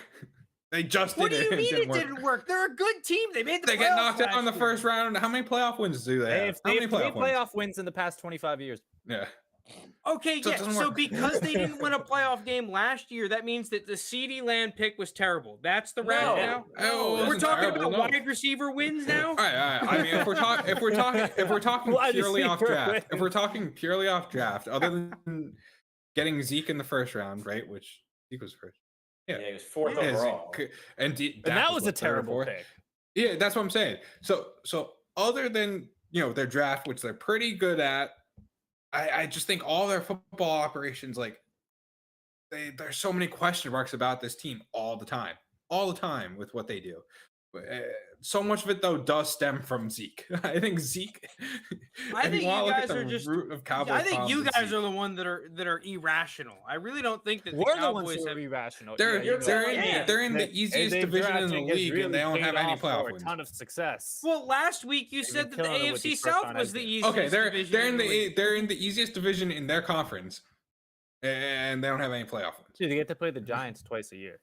Hey, the Eagles ain't too great there, buddy. We made the playoffs. I think you guys are hating on the Cowboys far too much. Like, they've made a lot of really good moves, and they're a good football team. Backloading a running back's contract. Good move. They got lucky getting Dak where they did. Dak ended up being good. And that's the only reason that they're not a trash clown organization right now. I'm not even a Cowboys hater, and you just kind of made me one. Did you not see the drastic 1-year improvement of that defense? I mean, sure. They went from the worst defense. When you draft a Micah Parsons, who's rookie of the year, defensive player of the year kind of guy, it helps your defense. Again, their draft is good. Their draft is good. I don't know how this became a Cowboys podcast, but the Cowboys are like y'all are crazy, man. they're good Guys are drafters, crazy. but their They're signings bums. and their contracts and everything and never make sense. Never makes sense. This is a Cowboys organization that should And have. you can already tell they're about to overpay Von Miller or Tyrann Mathieu. They're gonna give either one of them too much they money. tried to pay Gregory. And Yeah, they that just didn't Oh my work. God! Did you Randy see that? Gregory. Okay, Yeah, wait, I they won't get had. to it. They had a contract deal, then they tried to change it post signing, and then he's like, "Fuck you guys," and left. Okay, And he signed the same deal in Denver. Denver, yeah. Okay, but let's move forward. All right, what's left? We got. I think we're on to the mock, right? Yeah, mock Yes. draft season, baby. Here we go. Okay. 3-round rookie mock. We'll try and That's get through good. 3. I think we should be able to. Yeah, we should do 3. 3-round rookie mock. First one post combine. We don't do many of these, but significant changes happened with the combine, so might as well just do a Yeah. mock draft right now. So You- Frank, I don't know. Yeah. Yeah, I'm if on anyone's delay, so I if don't know. anyone's there in chat, can y'all read this? Is this readable? Yeah, looks readable to me. If you want to follow along, follow us on YouTube. If you're listening to us on podcast, check us out on YouTube. Third and 20. We'll have the mock available, but I will try my best to recap it as much as possible because that is a pet peeve of mine when I'm listening to Dynasty mock drafts and I forget which players they're talking about because they just go on for so long, like I tend to do. All right, kick us off, Frank. Who's going 101 in our first post? Oh, I NFL changed the Combine mock color. draft? Rats. Well, Yeah, I the was gonna first try and- pick of our mock draft is going to be an easy one. I get the 101 this year, and it's Breece Hall, running back out of Iowa State. I really don't think that there's any question marks here at this point. He had a crazy combine. His production matches exactly what you want out of a number 1 pick running back. I mean, the only check that you want to have left is that he doesn't go to an atrocious landing spot, which I don't think any of us think is going to happen. I personally think that Breece Hall's a lock for early second round, potentially late first round draft capital. If he gets late first Chat round wants draft, you to make it a little bit bigger, though. All right, I'll make it a little bigger. Bang. Is that good, chat? I'm on a delay, so I'll let you know in a second. But yeah, on my screen, it does look a little small. Yeah, consensus, Breece Hall, 1-1. I don't know how you. Well, all right, maybe you could Linus, argue otherwise. why you're Breece Hall up should here, not be buddy. You wanted this 102 pick. Who are you taking? 101. Yeah. Is it even a question? Chat said it's okay if you cover my face to make this to make it bigger. Yeah, but JT, you're the reason anyone watches. That's true. I knew that was who you were going to Charm. take. I Is knew this even a exactly question? who. Yes. You can it's call me a question. madman now. I don't care if you do. All of you can suck it. He'll be a top 3 consensus pick by this August. When he goes first round. Listen, I don't know where he's What going do to you go. mean? In rookie mock drafts, you think he'll be a No, top no. 3? Oh, top 3 pick in rookie mock drafts consensus? Yeah, by this August easy. If he's not right Yeah, now. I think he's Yeah. there already. Oh, okay, yeah. So I'm ahead of my time. Cool. No, but I just think he's gonna be a top 20 draft pick, even if it's like top 25. His rushing upside is unbelievable. He is a cannon. Just the upside that he offers, it's gonna be a guy where if you let him fall to 104, and if he fulfills his upside, people will pick 101 to 103. It's just gonna be like, why the fuck didn't I pick this? The upside is too big, and Superflex, where quarterbacks are in, especially where this is kind of like scarce QB. I really like 2 of the quarterbacks in this draft class, and this is one of them. I feel more than comfortable taking him at 102. And he would be my 102, by the way. If I had 101, I would have still taken Breece Hall first, and then Malik second. So I hate to he's- say that I might actually agree with you, Lunas. Let's fucking go. Fuck you. There's so much upside. So much upside. That's what I'm saying. The But upside is I huge. still think there's a legitimate question of one of the top 3 receivers in Drake London, Garrett Wilson, and Treylon Burks there at 2 still. I don't think it's I'm not completely sold no, on I don't- Malik I don't Willis, think- but Yeah, I don't think it's like how could you not take? I'm just my pick. I what's feel good about crazy my too pick, is but that I I'm don't think pretty it's, sure I've crazy. seen in a bunch of startups that Malik Willis is actually the first rookie off the board in a lot of the Not Superflex surprised. startups, that he's going in the second round, and then Breece Hall more like very early third, very late second. Yeah, No, I mean, his value is just rising higher and higher. And then I'm sure even if you don't want to keep him, like there'll be a play this preseason where he makes a ridiculous throw or an insane run and his value is just going to go up even higher. He's going to have a big hype train this August. I'm telling people in advance now. If he's not taken in the top 15 in the NFL draft, I'm very much out on Blake Willis. I'm still cool with top 20. There's teams in that 15 to 20 range, like Pittsburgh, New Orleans, that I think are interesting landing spots. I'll keep us moving along here. I think there's no question of who I'm taking. It's Treylon Burks. I think he's just, after Breece Hall, he's the one that I have the least question marks about. I think the combine maybe put some doubt in people's minds, but this man's a 225, over 6 foot tall receiver who people say is slow, running a 4.6 40. I don't care. Like, he's just good. Like, we've seen on the field speed. The same issues that people had with AJ Brown, same issues people had with DK Metcalf. Like, Treylon Burks is just that new mold receiver kind of guy, and I have no issues taking him at 103. All right. Well, that leaves me up with back-to-back picks here. I'm going with my number one receiver in the class, and that is Drake London. I just think he is the best receiver in this class. I think he fits the mold of similar to a Mike Evans, DeAndre Hopkins, all these guys, great catch radius, big body, like runs better routes than people give him credit for. So I think at 104 here, he's the best available for me.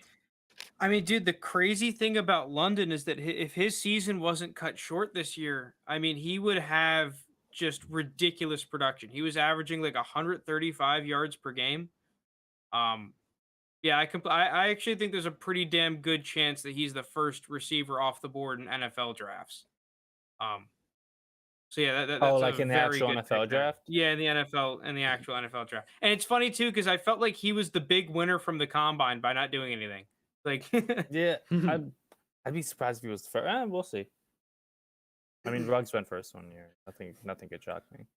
And then here I'm up again because we're snaking this, and I'm going with Kenneth Walker III. I'm taking him right now. I think he is. I think after the combine, he is the clear-cut number 2 running back. I might be reaching slightly, maybe a pick or two.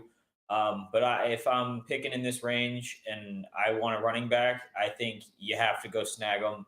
Obviously, there's a whole bunch of wide receivers in this class, but I think you can get outside of Burks and London. I mean, the argument could be made to take Garrett Wilson here. But I just think there's a lot of receivers late in the first round, early second round that also hold a lot of value when the running backs pretty much fall off after Walker and then Spiller that we'll assume will be picked shortly. Yeah, so you actually you made it different for me. I'm not gonna say you made it harder or easier, but I thought I'd be picking between Kenneth Walker and Isaiah Spiller, but now I'm picking between Garrett Wilson and Isaiah Spiller, and yeah, I'm just taking whichever one you do. Yeah, I'm just gonna take Isaiah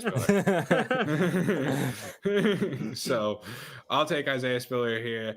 Okay. I think he got a lot of hate for not, he tested some drill. He did some drills in the combine, but didn't like run the 40 or anything. To me, again, it's similar to Treylon Burks. It's like I've seen their game speed. I've seen their on the field game speed. I know that they could be fast players. I know they can outrun defense. I think Isaiah Spiller is still my second running back in this class.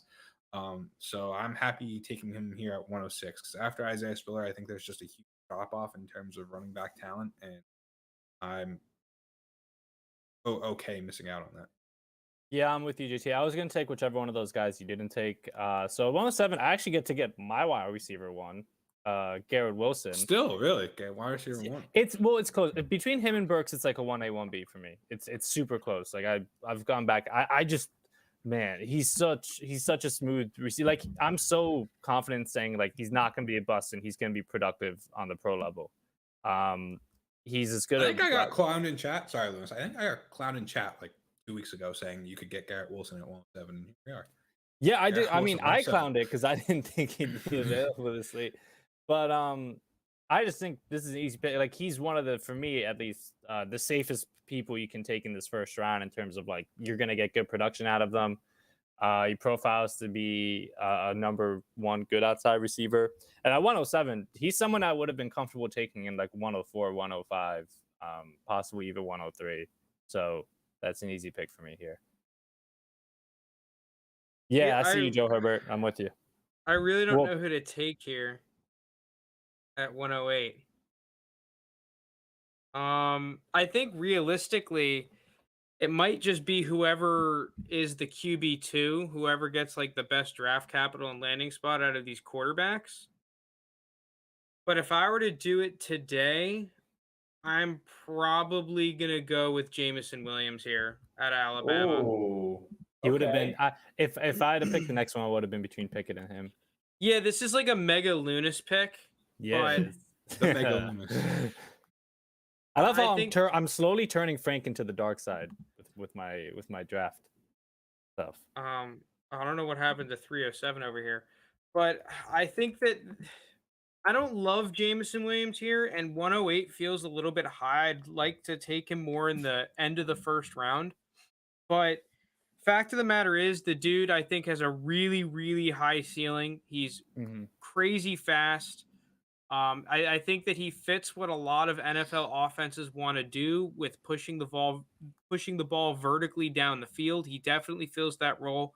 So I think that in the NFL draft, coaches are gonna be looking to take him, and I think he might go a little bit higher than a lot of the mocks are expecting. Yeah, but I think that there is a lot of risk baked into his profile, because we've only really seen it for 1 year, and there's some things that I see on tape from him. Let me see if I can see. I got the mock on the screen, so it's hard to look at my notes at the same time. But yeah, overall, I just think that he's the safest pick here right now, instead of trying to just scramble and take whatever I think is going to be the quarterback 2 right now. And to your point, Frank, first off, I do think he still ends up a first-round pick in the actual draft. But before he tore his ACL, there were some draft analysts saying, like, he's going to be a number 1 or 2 receiver taken in this draft class, like a top 15 pick, before he tore his ACL. So, I mean, the talent, it seems like NFL evaluators like it. So, I'm with the pick. Well, physically speaking, the dude has got some freaking wheels, and he really, like, his vertical quickness and his drive in his legs is ridiculous. I'm pretty sure he holds the Missouri State hurdling record in high school. And it's funny because you can definitely see that when you watch him run. The dude's an absolute blazer. So when you compare him to like another speedster out of Alabama, Henry Ruggs, who, like, I mean, credit to Lounis, you were high on him. And he actually started to show some flashes this year, and he was on pace. Dangerous thinking like that, but he was on pace for over 1,000 yards. And I think that I like Jameson Williams more as a prospect than I do Ruggs. I think that Jameson Williams is a little bit more dynamic.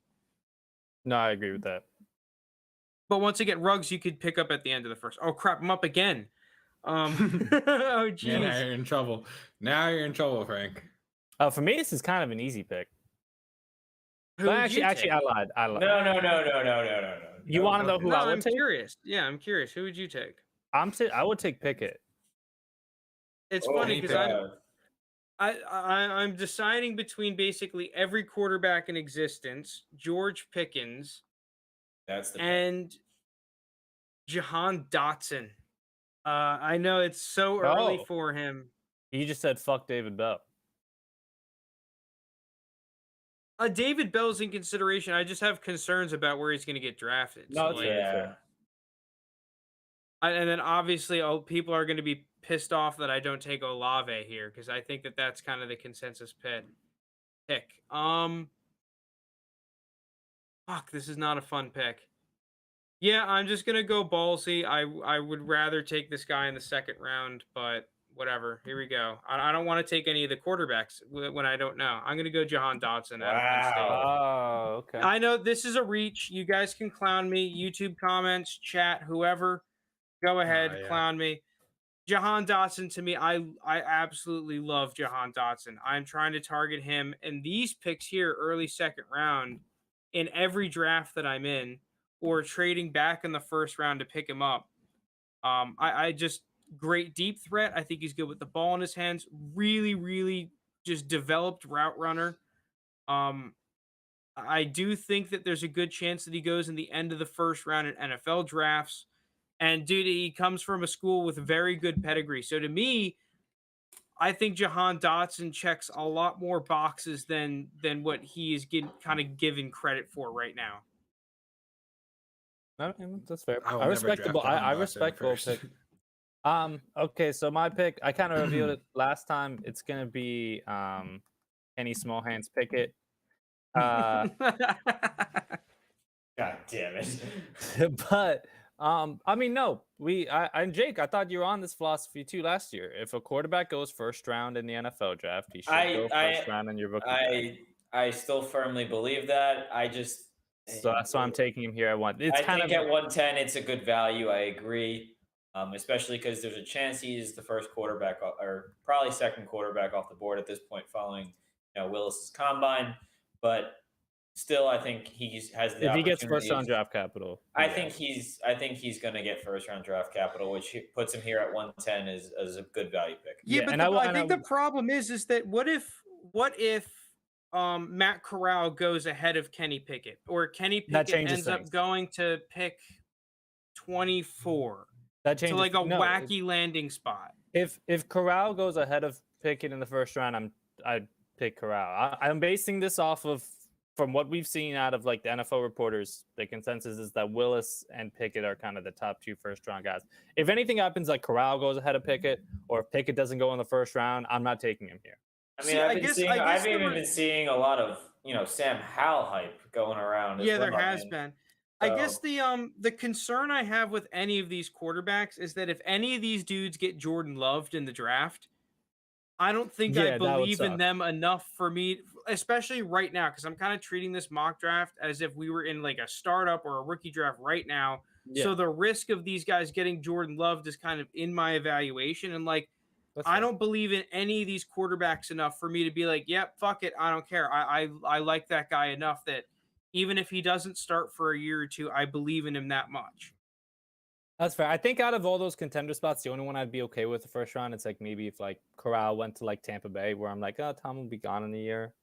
Maybe. Will he? Is he going to pump fake the retirement again? I think. Is this you just circling back to believing in what's his name? Kyle Trask. Yeah, Kyle Trask. The NFL is lucky that Brady came back. The NFL is lucky. They were about to feel the wrath. All right, JT, let's continue this mock. Let's get going. Well, you guys have put me in a weird spot because yeah, we did. I didn't think Lounis was going to draft Kenny Pickett here, which I was never drafting Kenny Pickett here. Who do you think I was going to take? I don't know, to be honest. Olave? Yeah, like maybe Olave. I didn't see you taking Kenny Pickett. Maybe like Pickens.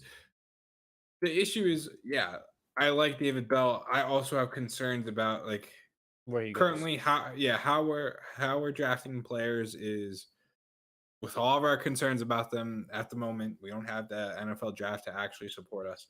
So if David Bell's outside of 3 rounds, he kind of just falls by the wayside. I think he might be a solid pickup in the later rounds if that's the case. I don't like it. I don't think it's a sexy pick. Well, I'm the guy who, in our home league, I wrote on the note. Oh my God! He writes one post-it note and never shuts up for the next 3 years. I haven't mentioned it on this podcast once. No, that was I haven't mentioned it on this podcast once. Tell the story. Tell the story. Okay, so it was our first rookie? No, it was our second rookie draft we had in our home league, and I had pick 9, I think, at the time. I traded back with Lounis. But the entire time I had in my notes, I think I might still have it in my notes, actually. You had pick 110, I had 112, and you traded back from 110 to 112. Yeah. So I had in my notes Justin Herbert no matter what. And that was like months before our draft. And I think we're running into similar issues. Now hear me out. With Sam Howell. I think we were running into similar issues. Both had really good productions. Now that I get Sam Howell's probably not getting drafted top 10. I think Herbert was 5 or 6, whatever Herbert was. Sam Howell's probably not getting that. I wouldn't be surprised if he is top 15, though. I think a team could, certainly go up and get him and get your guy. But what's the difference between Justin Herbert and Sam Howell in terms of, okay, Justin Herbert's taller. Like, he's got that on Sam Howell. But I'm talking like just pure production. Like Sam Howell had an incredible sophomore season, and then when all of his weapons left and went on and got drafted in the high rounds in the NFL draft. Sam Howell ended up being, having to put the team on his back, and kind of like what Malik Willis is doing now, except Sam Howell at least had to go against actual D1 defenses. I just think we're discounting Sam Howell, one, for he has a very good arm, and two, he's actually like mobile. Like he's not a tree. Like he can run. Like he's got that rushing ability. He kind of had to run for his life on UNC this year. So to me, I if he's in the first round, Sam Howell, I just think he was my consensus quarterback one before before the season happened. I think if things played differently this year, I think he would have been 101. Why can't I put him in the wrong spot somewhere? I think he would have been the 101 conversation had things gone differently this year, if he was just like not having to put the team on his back. I don't like the quarterbacks in this class. I especially don't like Kenny Pickett, Matt Corral. Give or take. Like I don't care either way about Matt Corral. It's Sam Howell for me. He's the guy I'm taking here. I think it's definitely a good value pick, especially if you like him and he checks the next boxes. Like, I think that's a fine pick. Yeah, it could end up being that Kyle Trask pick win this last year too, though. I think Kenny Pickett's way more likely to be the Kyle Trask pick, though. But Kenny Pickett actually will get first round NFL draft capital. All right, well, that leaves me with the guy that I was praying landed at 112, and that's George Pickens. He was in consideration for me. I just thought hard about him. We saw him at the combine. People said he had a slow 3-cone drill or whatever, but I just think he is an absolute physical beast. He's 6'3", 210, ran a 4.44, high 4.4s, I think it was, like 4.47, something like that. And I don't know, he's just the type of guy, the type of prospect that I could really see translating to that true alpha wide receiver at the next level. I think he's a guy that is moving up draft boards and definitely will be a second round pick in the NFL draft. At that point, I just think at 112 here, it's just too good a value. I have him as my wide receiver 3 overall in the class right now, and get him at 112. I love it. Yeah, that's a really good value pick. I haven't done my film analysis on George Pickens. I've kind of been putting it off because he's just such a really interesting profile, really, really highly rated recruit, did pretty damn well his freshman year. I'm pretty sure his true freshman season was his best statistical year. Has had a lot of injuries, potential off the field concerns as well. But when you watch him play, the dude is just a dog, right? He's physical. Yeah. I mean, you could put together a highlight tape of him just pushing corners over. Dude, and this is the funny thing about George Pickens is that to me, one of his best highlights is quite literally him tossing a corner into the stadium, into the side of the stadium. Yeah. Physical, good contested catch. Looks to me, I just want to make sure that the NFL believes in him. And the NFL values, if he gets early second round draft capital right around where Elijah Moore got picked, okay, yeah, then Jake, I'm kind of on your train. Fire off the cannons. We're ready to go. I mean, honestly, just looking at our mock draft so far, I would have been okay taking him as high as 108. I think he's that good. I think you could easily replace him where I took Dotson. I wouldn't say anything bad about that. I just right now like Dotson more. I think that Dotson's a safer bet, but George Pickens 100% has crazy upside. But there's just a lot of uncertainty around George Pickens' profile that I can't personally seem to get past, especially without really diving into his film. Fair enough. All right, Jake, you're up again. I don't know who the hell you're going to pick here. This is a really interesting pick.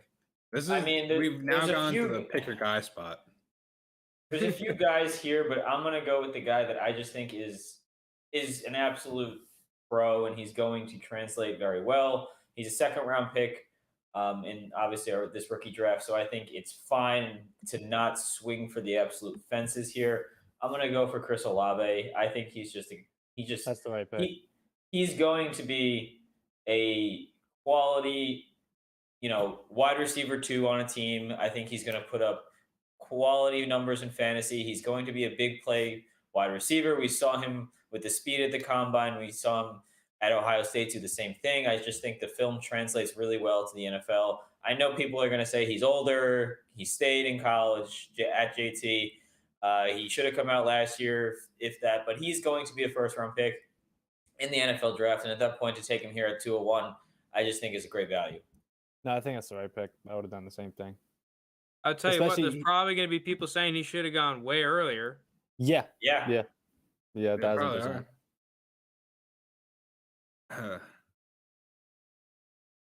Yeah, I don't know. We've expressed our concerns about Olave before, and Jake kind of went over most of them. I don't have to add on top.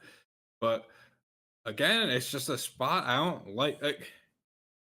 So yes, we talked about David Bell, my guy, but it's like at this point I feel like I'm picking between if we take the 2017 draft, for example, I feel like I'm picking between these guys could be Deshaun Watson's an overreach. I guess Mitchell Trubisky might be a fine comparison, but if we're looking at the 2017 draft, someone like that kind of player, or Drew Lock, I'm picking between the Drew Locks and Mitch Trubisky's of the world, or the D.D. Westbrooks and Zay Jones. They're gonna get high draft capital, but they're just they're not who I want. I don't know. I feel like I should stick to my guns and take David Bell, but I think I'm just going to go value play and who I think is more likely to at least maintain value. And that's actually Matt Corral. Yep, I was considering him at 201 here. Yeah, it's just, at the very least, I think I can just, I don't think he's going to be starting right away. He's battling an injury. I think he will get first round draft capital. I feel pretty strongly about that. But I'm not in love with the guy. I think, though, of all the remaining players, I think he's just the value play. If you don't want to trade the pick itself, you take Matt Corral, you hold on to him, and then you move him. We saw it with Jordan Love. Jordan Love was a worse prospect, I think, than Matt Corral. He ended up behind Aaron Rodgers, and he still managed to gain value doing absolutely nothing. I think that's what we can see with Matt Corral. So this is the value pick. So this one might be bold. I personally don't think so, but maybe. Hold on. Let me get it copied. So with my pick, I'm going with Sky Moore. You. Wide receiver. We talked about him recently, a pod or two ago, about how much we like him. And he's going to be creeping up into this range. He probably won't be in the 2-1, 2-2, 2-3, maybe a little high, but he's going right in that middle second round. I think his actual draft ranking has started to increase. I'm in love with his release off the line of scrimmage. I think he could be any corner that tries to press him, especially you throw him in the slot. Like I said, that element of him reminded me of Elijah Moore a little bit last year. I don't think he has this good top end route running, vertical, but getting off the line, I think he can beat anyone. I'm a big Sky Moore fan. I'm surprised he went 2 on 9. I wanted to take him really badly in this back-to-back, so now I don't know what to take. I'm having a good draft. I'm not getting shit on as much as Well, I just don't like the early second this year. I think you guys might feel a little differently, but this early second. I liked it initially, but I actually kind of agree with you, JT. I think the early second is kind of bait. It can get bailed out by some of these guys having good draft capital. I don't think it's necessarily the players are bad. It's just I don't think that. Now, part of this is how the draft goes in the first round, right? Because to me, Jahan Dotson is a early second round pick that I love, and George Pickens is good, and Olave is good. But these guys could easily get pushed into the first round if let's say people don't want to take the quarterbacks. Right now, I don't want to take the quarterbacks, and Isaiah Spiller potentially gets really trash draft capital and landing spot. Not trash, but mid-third to a weird team. What if he goes to Washington in the third? then are you going to take him in the top 5 consistently, top 8? All of a sudden, he kind of becomes an early second, late first. So if my guys get pushed into the late first, which could very well happen, then I hate the early second. But that doesn't mean that there can't be a pick here and there. And David Bell is one that I do like in the early second. I think that I agree. Like JT, top 3 round. I'm actually kind of looking more like give me the top 80 to 85 picks. If he's in the top 80 to 85 picks in the draft, about those comp picks. Then all of a sudden, okay, we don't care about the athleticism issues because we've seen it before. We've seen plenty of guys. Jarvis Landry. I mean, people point at Keenan Allen, but apparently he had an injury when he tested. But I mean, you could go look at the list, right? Go on Raz. There's relative athletic score is usually what we use. There's plenty of good receivers that have produced with low relative athletic scores. They just got to be drafted high, which usually means they have good tape. I like David Bell's tape a lot. I personally think I would take him somewhere in the second round. I think he should go, but there is that risk. So I think 204 is a fine place. I would take him earlier than 2. I'm surprised JTU passed on him at 202. It was tough. We're picking without knowing where they're going in the actual NFL draft. And if David Bell's not a top 3 round pick, which I think teams are going to shy away from the relative athletic score, which I personally am not. But if NFL teams do and he ends up outside the first 3 rounds, I can't justify taking him that high. And as I see it right now, I don't know if he's going in the first. Yeah, there's the other issue is that you kind of run into if you look at poor athletes drafted outside of the top 3 rounds, I mean, anyone drafted outside of the top 3 rounds, your success is very limited. But I mean, the poor athletes, it's an even smaller slice of that. And I'm talking like where David Bell graded kind of poor. I think there's a difference between being like a little bit below average and being like pretty crap. And David Bell was in the pretty crap tier, to be completely honest. I mean, it wasn't horrible, but it was pretty crap. Not great. Like, yeah, not the end of the spectrum that you want to be in. Raz is useless for predicting NFL success. I mean, I see if you're only going off of Raz and relative athletic score is your determining factor, I would agree with you, but I don't think it's useless. I think that you need the context of who the player is to make it useful. Mm-hmm. Yeah. All right, Frank, you're up again.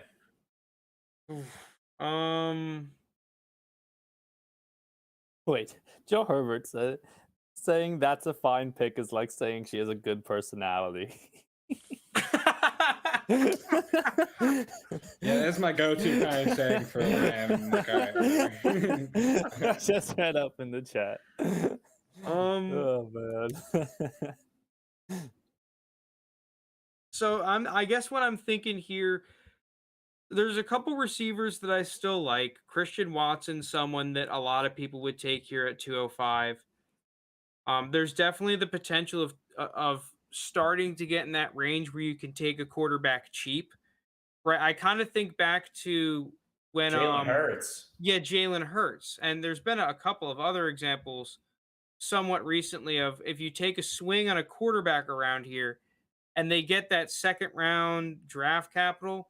Do you take them at the late second? The upside is worth it. So Desmond Ridder could definitely be getting some consideration here. Carson Strong could be a little bit early for him.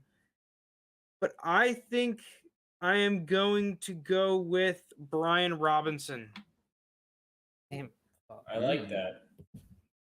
I haven't finished all of the running backs, so sorry, Rachaad White, haven't gotten to you yet. So I don't know if I really love your tape, but I really like what I saw out of Brian Robinson watching Alabama, and I think that he could easily be a running back that gets way more usage and draft capital than he's kind of being predicted right now. I think a lot of people are thinking that Brian Robinson is going to be a day 3 NFL draft pick and kind of go along by the wayside of all the other day 3 running backs that get drafted. To me, I think that there's a good chance that Brian Robinson goes in round 3. and that he finds himself in a really interesting scenario where he can potentially get 12, 15 touches a game. And I think that 205 is a fine place to invest in that. No, I wanted to take him, so I hate you for Yeah, that. I'm between two names now, like really torn. Who do you think in between? the landmine area. Yeah, it is a landmine there. Christian Watson or Justin Ross. This is the upside of Ross, but the risk. Christian Watson's kind of the safe. I'll go with Christian Watson. He got a ton of hype from the Senior Bowl and Combine. He tested insanely well. Good size. People are starting to project him now a little bit early in the draft just because how tall is he? He's like 6 foot, something ridiculous. He's like 6'4", and he tested insane. 6'4", Jumped one of the fastest times. Broad jump was, I think, like the best in the broad jump 11 feet 4 inches. Like it was ridiculous. He's just an athletic freak that you're kind of just hoping for ceiling with this. He'll probably be a day 2. If he's a day 2 pick, I really like him here. If he ends up going day 3, he's probably decently lower on my board. You kind of just made it easy for me because when you said those two names, I just realized I'm just going to pick whoever you didn't pick. Justin Ross feels like my Terrace Marshall of this year, where I actually like Justin Ross, though. I was about to say a lot of people are low on Justin Ross because of the injury history. Terrace Marshall, a lot of people are low on because of the injury history. There's questions about what he can do.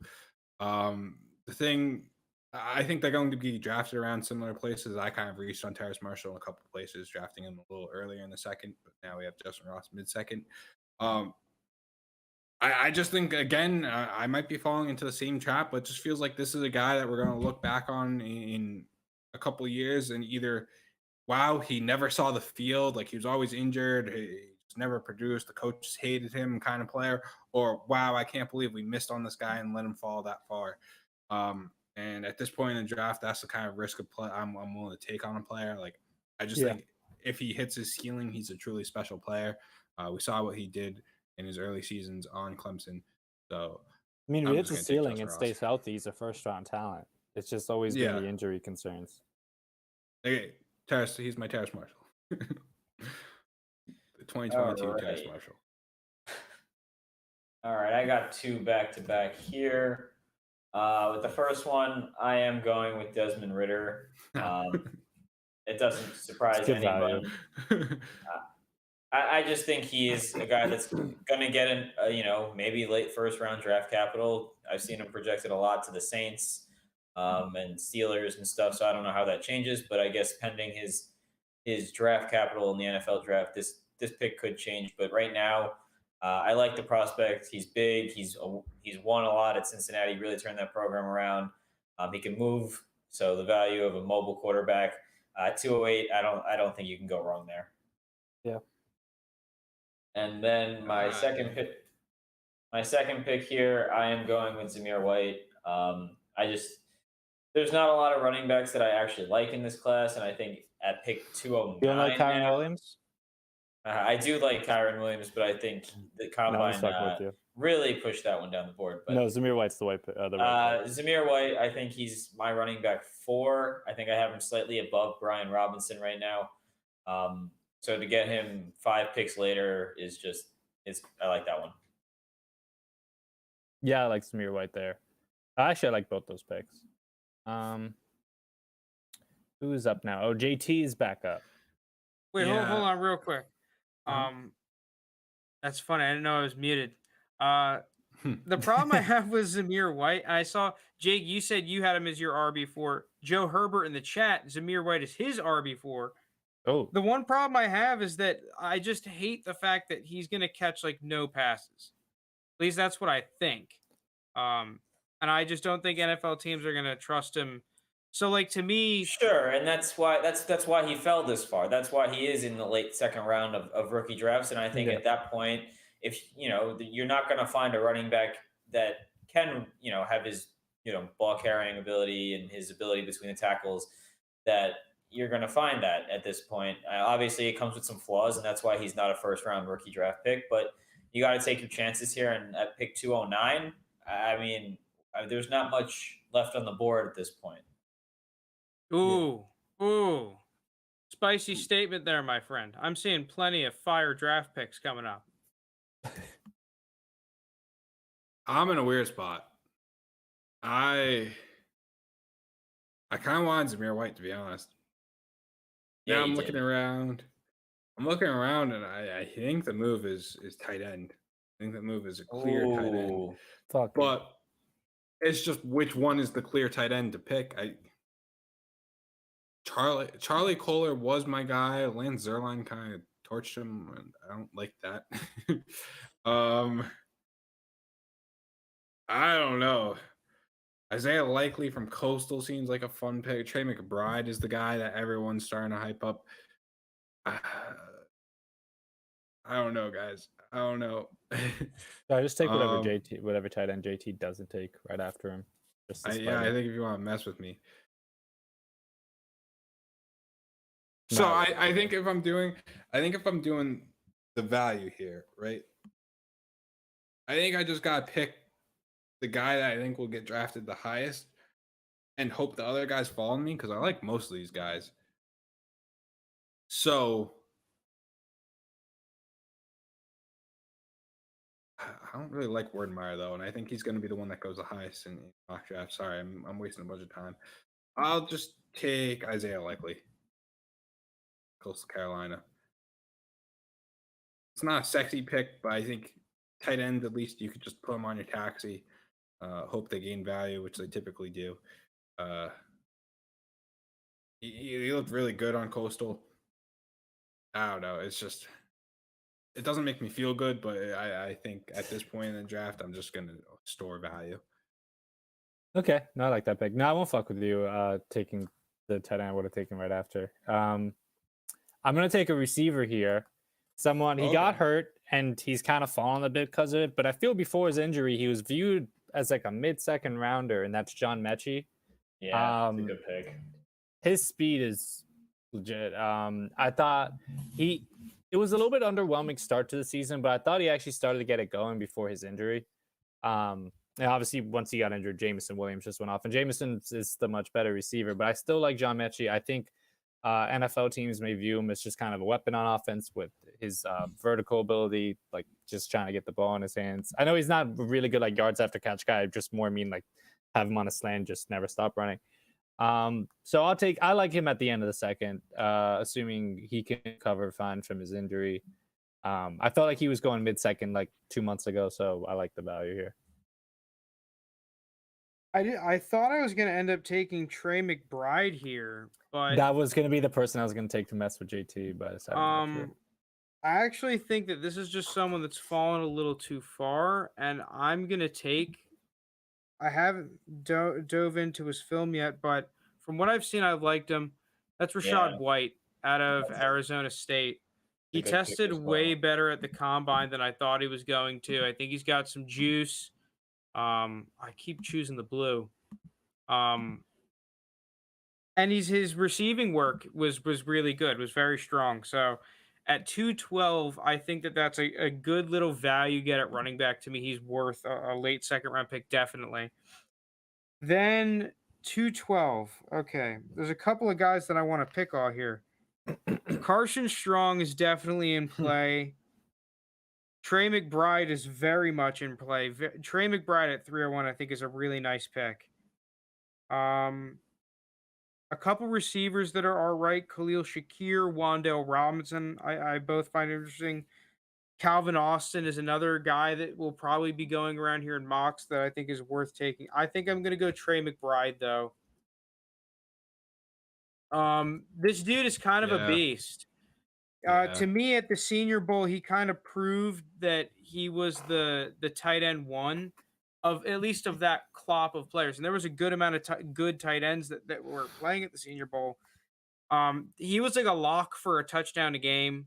I'm pretty sure he scored touchdowns at 11 straight games at one point, potentially more. So, like, The only real knock I have on him is that he's not going to be a first round pick, and he's small. He's only like 6'3", but I think that to me he's the tight end one, and taking him at the very end of the second. We've had a couple of tight ends like this over the years. And I think that he's one of those dudes that I like taking end of the second, very early third every time, just smash it. Yeah. Is it my pick now? Right? Yep. Yeah. So my pick here, I will go with. At this point, you're just taking guys if you like. I will take Damon Pierce from Florida, the running back. I thought he had a good combine, and I know it's from Florida. Yeah, I know.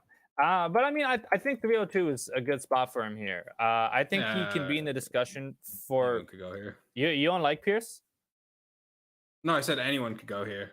That's right. Yeah, Oh, okay. Yeah. No, I'm fine with you. No, I was gonna say I think he might be my RB5 in this draft class after Brian Robinson. It's close between those next couple guys. Between Zamir White, Zamir White's good, so it's close between them two. But I thought he had a really good combine showing. Then I thought he's strong as fuck. He was killing it on the bench press. And here at 302, I thought he was a tough runner in the SEC. The thing is that why I didn't kind of take him earlier, I just don't know where he's going to end up going in the actual draft. But, I mean, that's the case for most of these guys in the third round. So I feel comfortable with him at 302. Yeah, that's a fun pick there because I agree with you, Lounis. I think he's kind of been going under the radar in terms of some of these running backs. He's definitely picked up steam from the offseason. I'm curious where he's going in mocks. That's like the now. thing. Yeah. Is he going? I feel like he's going earlier than 302. Is he? In the what was the one from Reddit? The one from Reddit that JT sent had him at exactly 302. Wow. Oh, okay. Yeah. So around Because the beginning of the third round. He's definitely someone with landing spot that could jump up like a full round. For sure. Yeah. If you go somewhere where the backfield's open. I'm back. What up, JT? I don't know. I don't know. Okay. So I was super high on Charlie Kohler. Then he tested kind of like you could take the other tight end now. I think Werdemeyer might be the pick here. Is where I'm yeah. At. We're talking mid third. At that point, I don't Yeah, this is my bread and butter. Give me all the mid thirds. You can have them, especially this year. I think the running theme is I just don't like this draft class. But I'm just going to take Jalen Werdemeyer. I think he might be consensus first wide receiver. Maybe Trey McBride's jumped him for that spot.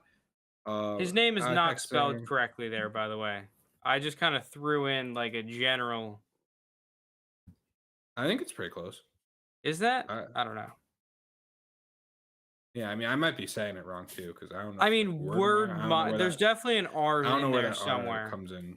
No, I don't think so. I think it is just. We've got it at WYDMEYER.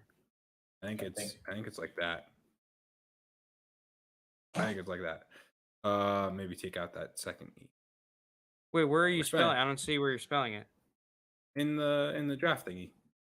In the graphic. Oh, okay, yeah, you did add an R there. I didn't say. All right, yeah. I think that's WYDERMYER. I mean, no one cares about the spelling of his name. They just care about whether or not he's good. And to be honest, I don't really know. But we're talking mid third, and I don't really love any of these players at this point. And again, I'm just sticking with tight ends. I think tight ends are the value play. Just throw them on your taxi if you have one, and your bench. They're just happens every year. They're just projected to gain value because you don't expect a first year tight end to do much. If he does, added bonus for you. See, I think the problem with me with Werdemeyer is that I think his receiving ability is good, don't get me wrong, but he is just so bad at run blocking, and I don't think his receiving ability is that of like Mike Gesicki coming out years ago, and that he's going to be able to just overcome not being. He's going to be a receiver basically. I don't think he's a good enough receiver to justify what they do with the tight ends like that. I think that's my issue with him. To be honest, I think you might be right in that regard, but other than Wan'Dale Robinson hasn't been picked yet, like, right? I think other than Wan'Dale, I don't know if I'm taking any receiver. Well, I would rather Jeremy Ruckert over Jalen Wordmeyer. I think Jeremy Ruckert just kind of was. I think he's a really good tight end. He showed some really nice flashes at Ohio State. The problem is dude, he's on an offense where it makes sense why he's not getting the ball, like, very consistently. Dude, you've got like you're stuck. Your receiving core is better than most of the NFL. Like, a good amount of teams would be like, yeah, we'll trade you Ohio State, like 100%. I would trade the Patriots receiving core for Ohio State. I mean, the Jaguars just spent $100 million. They would trade. You know, that's true. All right. It's kind of a sad piece. This leaves me up in a spot that I don't love, but I'm gonna take Tyler Algier or whatever his name is, running back from BYU.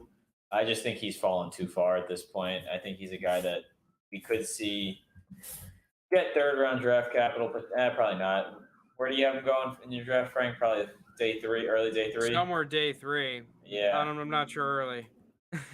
I would guess late 5th. The best running back on him. The model. The model. He's the best running back ever. I mean, listen, I don't know. He could go anywhere. Yeah, I think he's a late 5th. That's where if he's a late 5th, he'll probably fall a little further than this, but probably not much, just because there's not many other running backs available. I just think at 304, take a swing on a guy that hasn't really. He's a very physical running back, so we'll see if he earns a spot in the NFL. I don't know about you guys, but like I was way more excited about last year's like third round players. Yeah, it was a better draft class last year. This year, it's. Yeah, really but I'm more excited about the third this year, probably. Twitter disagrees. I think Twitter is excited about this class, but I mean, there are misses left and right on my part. Because at this time, I probably had Seth Williams in the third round. Why can't I think of his name? Oklahoma State, Baltimore Ravens. My boy Tyler Wallace. Yeah, Tylan Wallace. I really liked here. Like I don't really like any of these guys in the third round. This year, I'm just not gung ho about any. See, the problem with me last year is that a lot of guys stayed because of the COVID situation and whatnot. And I just think that like you really wanted to be in that top 11 last year. That was, or I think for me it was like top 13 or 14. That was like really the top tier players for me. I think the third last year, I really like the late second, early third this year. I think that the late second, early third has some nice value. It does every year though to me. Am I doing all this talking when I'm on the board? I haven't been. No, Jake. No, on the board. I took Zamir White at 209. I'm going to take his backfield mate right now. I'm going to take James Cook here. Okay. He tested really well at the combine. He showed a lot. I think he's a guy that can really just fill a nice role on the NFL team. Obviously, he's not his brother. He's not Dalvin Cook, but I think he can still produce some value. And at 305 here, why not? Yeah, I feel you. I think James Cook is pretty interesting. I've watched more Zamir White than him, but from the look, like I think James Cook is a guy that I might be taking a swing on if he makes it maybe a couple picks past this, but yeah, generally around here. Because I think that he's going to go to a landing spot that's very interesting where he can see the field on third down and whatnot. Right. I think he's going to not be drafted high enough in the NFL draft to really go to a good landing spot, but I think he's going to be an interesting landing spot. I think one of the things is like what's stopping him from being like a Gainwell, where he doesn't get the craziest draft capital, but just like goes in a spot where he can play and then increases his value. I think that was the big issue with Gainwell was he wasn't getting the playing time. He was behind Jordan Howard and Boston Scott for a good percentage of the time. And I think if this year, if we see Gainwell get more touches in this Eagles offense, I think we will maybe see him take another step forward. And I think it might take James Cook a year, similar to like you're saying Gainwell here. But again, 305, get your guy. I think he's an interesting prospect. Obviously, he comes from good genes. His brother's the top running back in the NFL, so can't hurt. All right, I'm not gonna take another tight end here. I'm not doing 3 tight ends in a row. Who do I take here? I think I gotta go running back because I'm not taking like Bailey Zappa or Frank Carson Strong still on the board, right? I think where I'm going, surprisingly, is he on here? I've got 7 players that I like left. I don't even see him on here. Who? Oh, I think I've got some guys on here that aren't on this doc. I'll just type it in. I'm gonna go with Sincere McCormick. Interesting. At a UTSA. Yes. Sorry, I was typing in all caps there. Dude was a beast on UTSA. That's not how you spell his name. Let me see. Oh, maybe that is how you spell his name. He was a beast on UTSA. He ran for 1,500 yards, essentially 1,500 yards in his previous 2 seasons. I just think he's more exciting than the other guys that are left at the running back position in terms of like Tyler Batty and I don't even know the Ford, Jerome Ford, Alec Pierce. I think Sincere McCormick he's small, he's 5'9", but he's over 200 pounds. He's like this little compact bowling ball kind of guy. Like Maurice Jones-Drew style. Yeah, I don't know. He's someone that at least I could get somewhat hyped about. Again, just don't love it, but if I'm picking late, I think the value plays to take the running backs, and that's what I'm going with. Sincere McCormick. Yeah, I think my problem with Sincere McCormick is that he just didn't. I just wanted him to be an average athlete, and I think he's a little bit below average. He got 3.9. Yeah, I don't. He hasn't killed. He hasn't like destroyed his profile by any stretch of the imagination. I think I'd rather, as of right now, draft Sincere McCormick more in the late 3rd than the mid 3rd. I think that's more of my problem. Potentially in the 4th. Yeah, I don't have a problem with. Yeah, hold on, let me finish filling them out here. I didn't do that. I do only have one more pick. Where'd he go? I typed him in.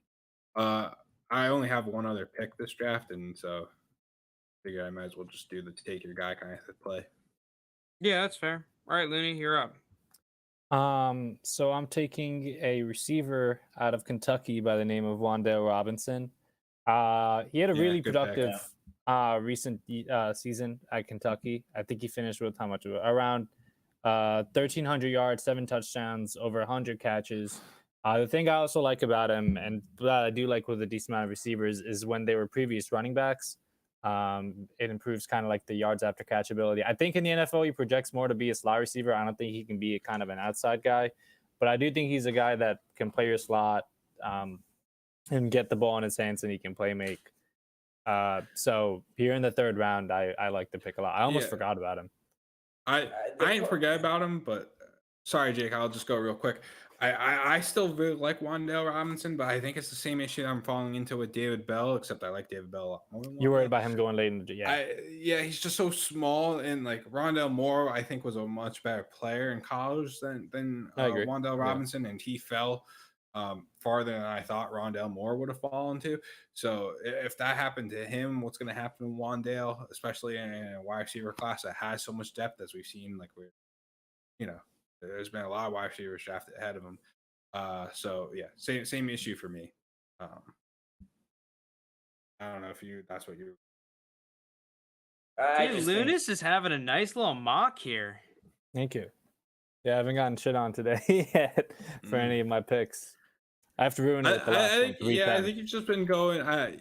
You've been taking the value kind of guys.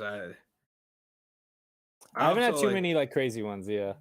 Yeah, you've been picking and choosing your guys. I like it, dude. I think Wan'Dale at 307 is a fantastic pick. I was really thinking about taking him at 212 or 301. Yeah, the only two I don't fully agree with are Mechie and That's fair. Damon Pierce, but like it's late Those are second, later. early third. I don't, Yeah. I Or you're like just it. kind of getting your guys. Kenny Pickett's Kenny Pickett, but at that point, So That was just a value pick. I'm gonna go a little ballsy here.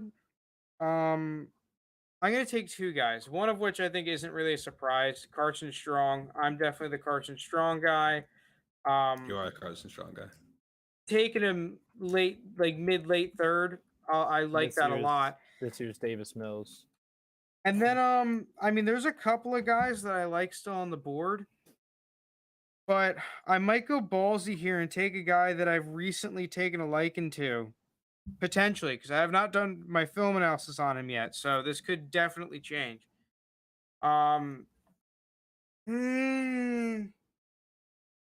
Maybe I'll take a receiver instead.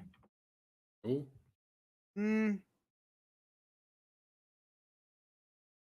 Yeah, you know, I'm going to take a receiver. I'm going to go with Khalil Shakir. Oh, I wanted him at 312. I'm switching it up. Yeah, Khalil Shakir, I think, is like a nice little do-it-all receiver out of Boise State. He has some really, really impressive plays on film. I think that in the late third round, Khalil Shakir could definitely be a pretty good little play here. Okay. So my last pick of this mock draft. Oh man. I kind of wanted him. I'll go. We talked about him on a previous pod. I'm going Alex Pierce from Cincy. I was gonna also Just just taking all my late round guys. Yeah, Alex Pierce. He's been a starter on that offense for a while. I think he has really good hands. I don't think he'll ever be like a true number one, but I think he's one of those guys that can. I think he can kind of almost be like a bigger inside guy, one of those like bigger slot receivers. But I'm not going to move too much in depth because it's the very end of the draft. But I just like his value here at the end of the third round. That's an interesting pick. Honestly, like I just didn't really have him on my board, but I actually really like that value. I think he could play on the outside at the next level. Okay. I do think he can. I'm not sure he'll be amazing, but I think he can. All right, JT, you're up. You know who you're picking? Well, I think I'm back on the tight end train again, and I think I'm gonna go with your guy, Jeremy Ruckert, because you're right. Like, Yeah. I like him here in he's- the late third a lot. Yeah, just Okay. I kind of hope that's who Jake wanted, because then that would be 3 players stolen. In a row. No, it's not. It's not. But Okay. Who are you gonna wrap us up with, Jake? I'm gonna wrap us up with Jalen Tolbert. Okay. Okay, that's a good pick. I like that pick. I was debating taking him at 310. Mhm. Yeah, I mean, it's obviously a long shot here, but I just think he, has the ability, and there's nothing really. I think it's just get your guy at this point, like JT said, and I think Yep. Well, to me, Jalen Tolbert, I actually think might be. I think he's a safer bet than Khalil Shakir in terms of he produced very well for non-group of 5 players, especially when you do it's very popular now, the years out of high school compared to production. Like he's very strong for good, like successful NFL group of 5 receivers in that regard, like age adjusted production. So he checks a good amount of boxes when you watch South Alabama a little bit too. So I think that's a fine pick. The other guys I was considering, because I really like this late third, especially with the way that it's fallen here in this mock draft. Like I like all of these prospects. Wandale Robinson out of Kentucky. The Lounis took at 307. I took Carson Strong, quarterback out of Nevada. Khalil Shakir, wide receiver out of Boise State. Obviously, I like those 2 players. I think Lounis got great value on Alec Pierce out of Cincinnati. Jeremy Ruckert, that JT took, I was hyping him up a little bit for. Tight end Ohio State. Another good pick. Jalen Tolbert, wide receiver. We were just talking about another good pick. And then the other guys right around here that you could definitely get Ty Chandler, the running back out of North Carolina, who I was about to take at 308 or 309. I think that he's very interesting. Calvin Austin, the wide receiver out of Memphis, he's someone good. that did pretty decent at the Senior Bowl. He looks very interesting. I like him. And then lastly, one of my favorite sleepers this year, I think he's coming out this year, Reggie Robertson Jr., the former, I think he was still on SMU, deep threat receiver, injured a ton, but I thought that he had some pretty nice talent. And he's someone that I'm interested to see where he ends up. And he's definitely like a 4th, 5th round type of player. But here we go. Here's the mock. Really good job on this. I think it's a good agree mock with draft. Ray. I like the second half of the 3rd round more than like the first half of the 3rd round. Although Jalen Tolbert, did you know he's only a month old, younger than T. Higgins? Like, pretty old. No, T. Higgins is young. He went to South Alabama, my friend. He's not going to come out early. Let's be honest. Yeah. I know he won't, but he's old for any kind of prospect. He's 23. Yeah, looking back though, I kind of agree with your sentiment. I think it was JT that was saying it earlier that initially I liked the early second. I don't think the early second is necessarily bad, but it's not as great as I'd I rather initially trade thought it down was gonna later be. in the second. Yeah, but I think that the 3rd round this year is very strong. These late 3rd round picks, like, and they're cheap right now too in leagues. You can do a lot of stuff. I did a trade in my league today where I gave up 201 and Devin Singletary for Darren Waller and That was a great and trade, by the way. 307, I think it was, or a 3rd next year, like a 3rd and a 4th next year. But you could definitely do a trade like that where you're giving up an early 2nd round pick that has value. You can attach a name to that pick and receive one of these late 3rds for really cheap. Yeah, Joe Herbert said no Pierre Strong. He was one of the top guys left on the board. Guys that didn't draft. So he would have been one of those next first couple picks. What a Holy fall from smokes, grace. this toad ran late. Yeah. What a fall from grace Kyron Williams has had since the combine. R.I.P. What a Never guy. forget Kyle Yates of what was he? And not fantasy footballers, whatever he's from. He put Fantasy Pros. Fantasy Pros. He put Kyron Williams as RB1. Off season be crazy, man. He gets hired Pierre for that. Strong is fine. I'm just I don't like most of these players. I'm sorry. This year I'm so much out on. If I could just, the Patrick meme of just taking all my 2022 picks and just pushing them to 2023, I'd do that. Or even 24. Yeah, 2024. Just kick the can down the road. I'm sorry. All right. I think that's a good play. Yeah, long episode. We hope you guys enjoyed this. Yeah, thank you everyone who stuck along. I know it ran long. Hopefully I can upload this. We can maybe split it into 2 if we need to with the free agency stuff. You can just separate the mock draft from it. Yeah. Well, that stuff I guess we could take offline. Yeah, we'll figure that out. Thank you everyone for listening. Thanks, guys. Really